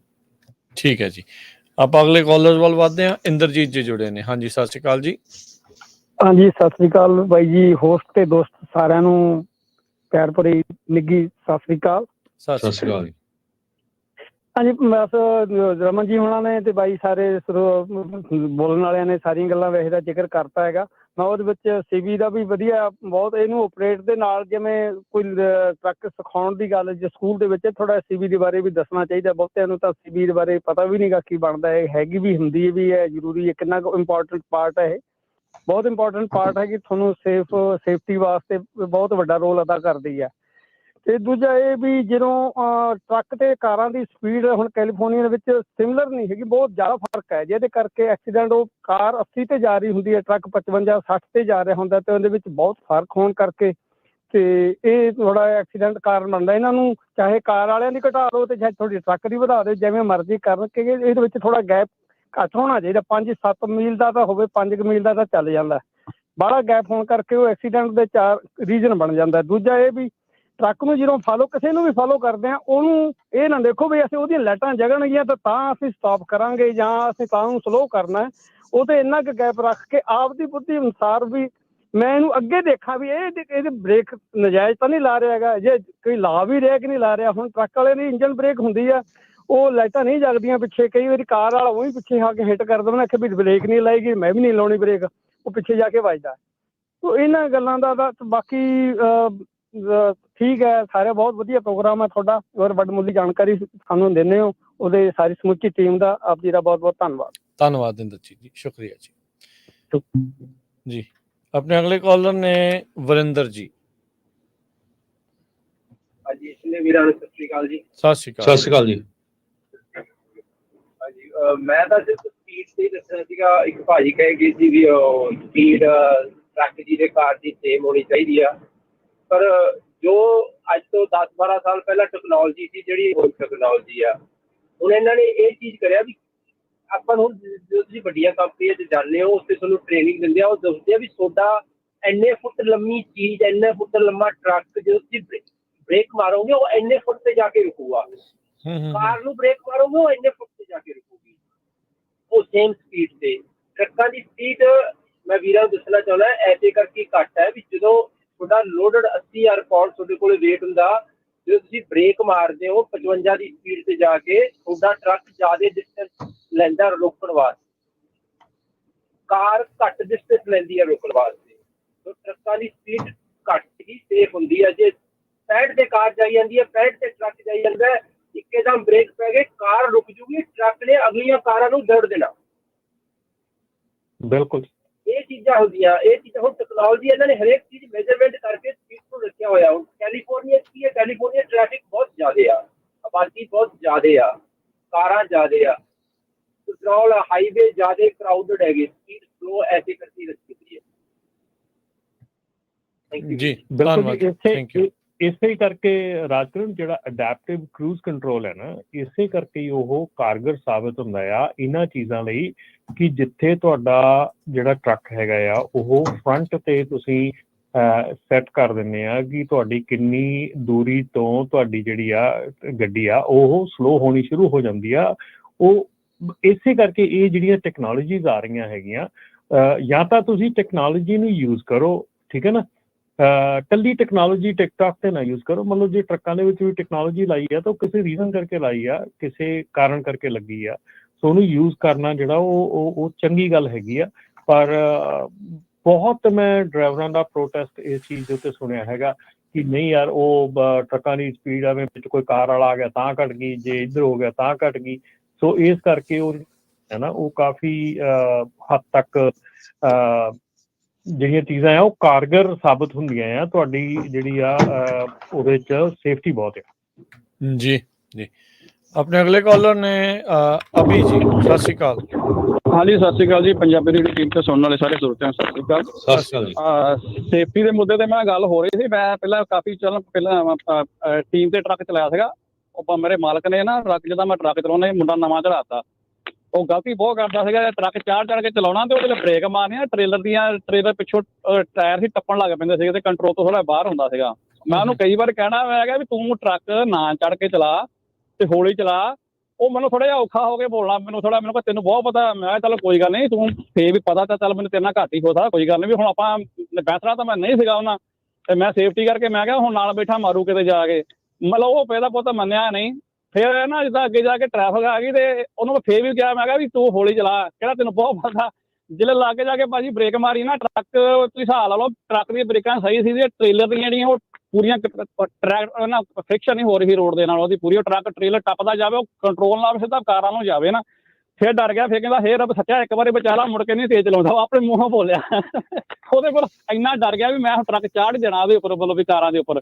ਸੋ ਕਹਿਣ ਦਾ ਮਤਲਬ ਇਹ ਆ ਵੀ ਤੁਸੀਂ ਆਪਣਾ ਸੇਫਟੀ ਲਈ ਦੇਖੋ। ਬਾਕੀ ਭਾਈ ਸਾਹਿਬ ਕਹਿ ਕੇ ਗਏ ਸੀਗੇ ਬ੍ਰੇਕ ਜਿਹੜੀਆਂ ਹੁੰਦੀਆਂ ਨਾ, ਭਾਰੇ ਲੋਡ ਦਾ ਤੇ ਹਲਕੇ ਲੋਡ ਦਾ ਦੋਨਾਂ ਦੇ ਵਿੱਚ ਡਿਫਰੈਂਸ ਹੁੰਦਾ, ਠੀਕ ਆ। ਇਹ ਗੱਲ ਬਹੁਤ ਸਹੀ ਆ ਵੀ ਭਾਰਾ ਲੋਡ ਹੁੰਦਾ ਟਰੱਕ ਥੋੜਾ ਹੌਲੀ ਰੱਖਣ ਦੀ ਸੰਭਾਵਨਾ ਭਲਾਈ ਹੁੰਦੀ ਆ, ਉਹਦੇ ਵਿੱਚ ਚੰਗੀ ਹੁੰਦੀ ਆ। ਵੀ ਕਹਿਣ ਦਾ ਮਤਲਬ ਵੀ ਉਹ ਰੁਕਦਾ ਲੇਟ ਆ।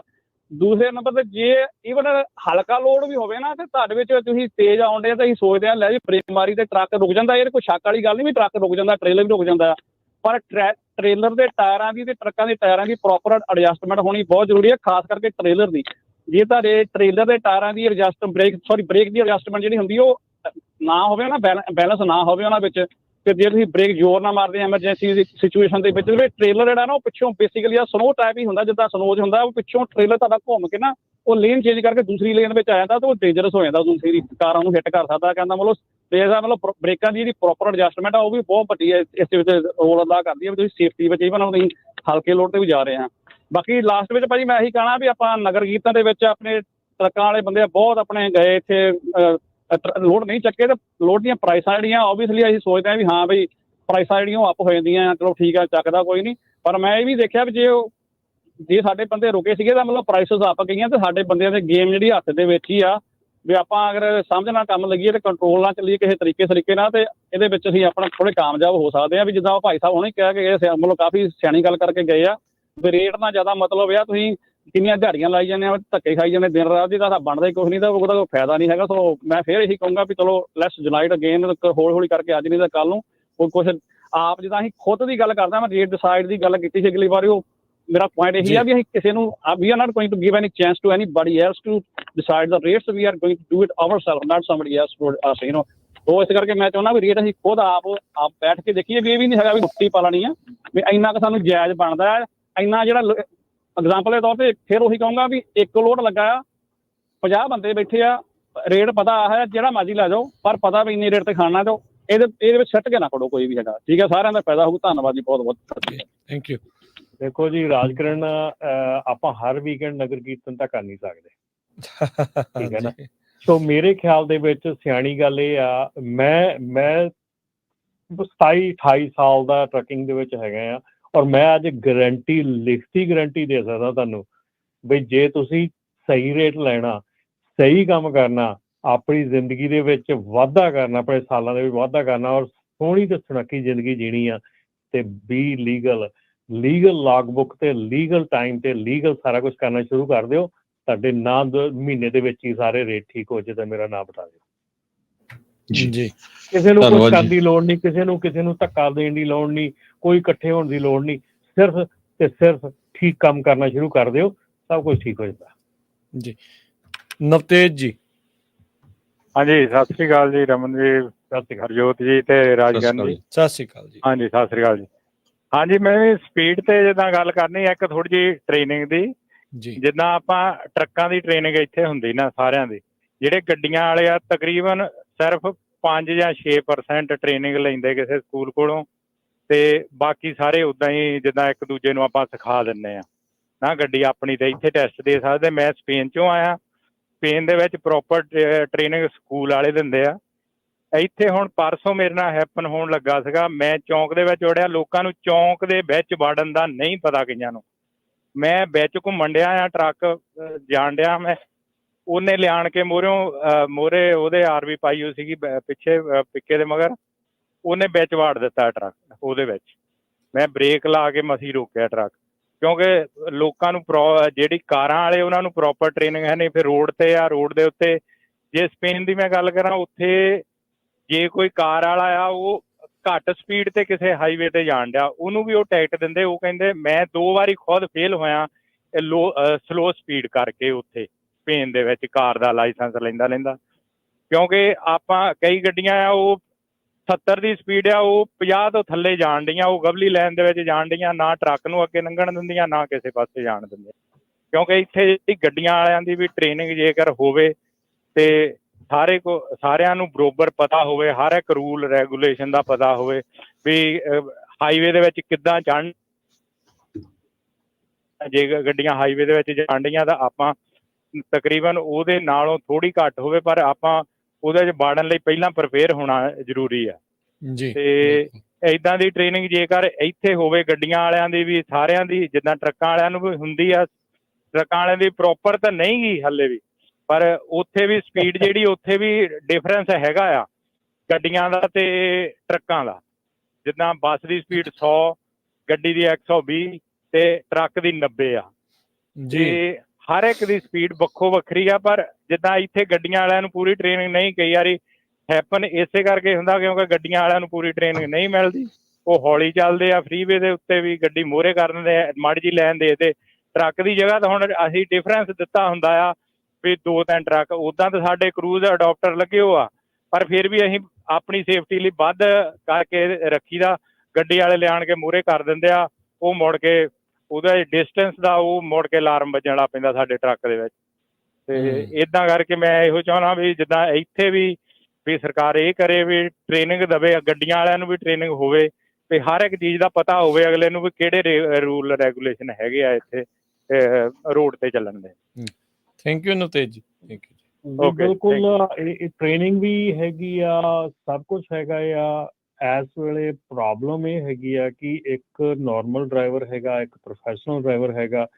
ਇਸ ਵੇਲੇ ਹਾਲਾਤ ਇਹ ਆ ਕਿ ਜੇ ਪ੍ਰੋਫੈਸ਼ਨਲ ਡਰਾਈਵਰ ਨੂੰ ਤੁਸੀਂ ਜਿੰਨੇ ਵੀ ਇਸ ਵੇਲੇ ਨਵੇਂ ਲਾਇਸੈਂਸ ਆ ਰਹੇ ਆ, ਪ੍ਰੋਫੈਸ਼ਨਲ ਡਰਾਈਵਰ ਨੂੰ ਜੇ ਲਾਈਨ 'ਚ ਖੜਾ ਕਰ ਲਓ, 50% ਨੂੰ ਸੜਕ ਦੇ ਉੱਤੇ ਸਾਈਨ ਕੀ ਲੱਗੇ ਉਹ ਪੜ੍ਹਨੇ ਨਹੀਂ ਆਉਂਦੇ।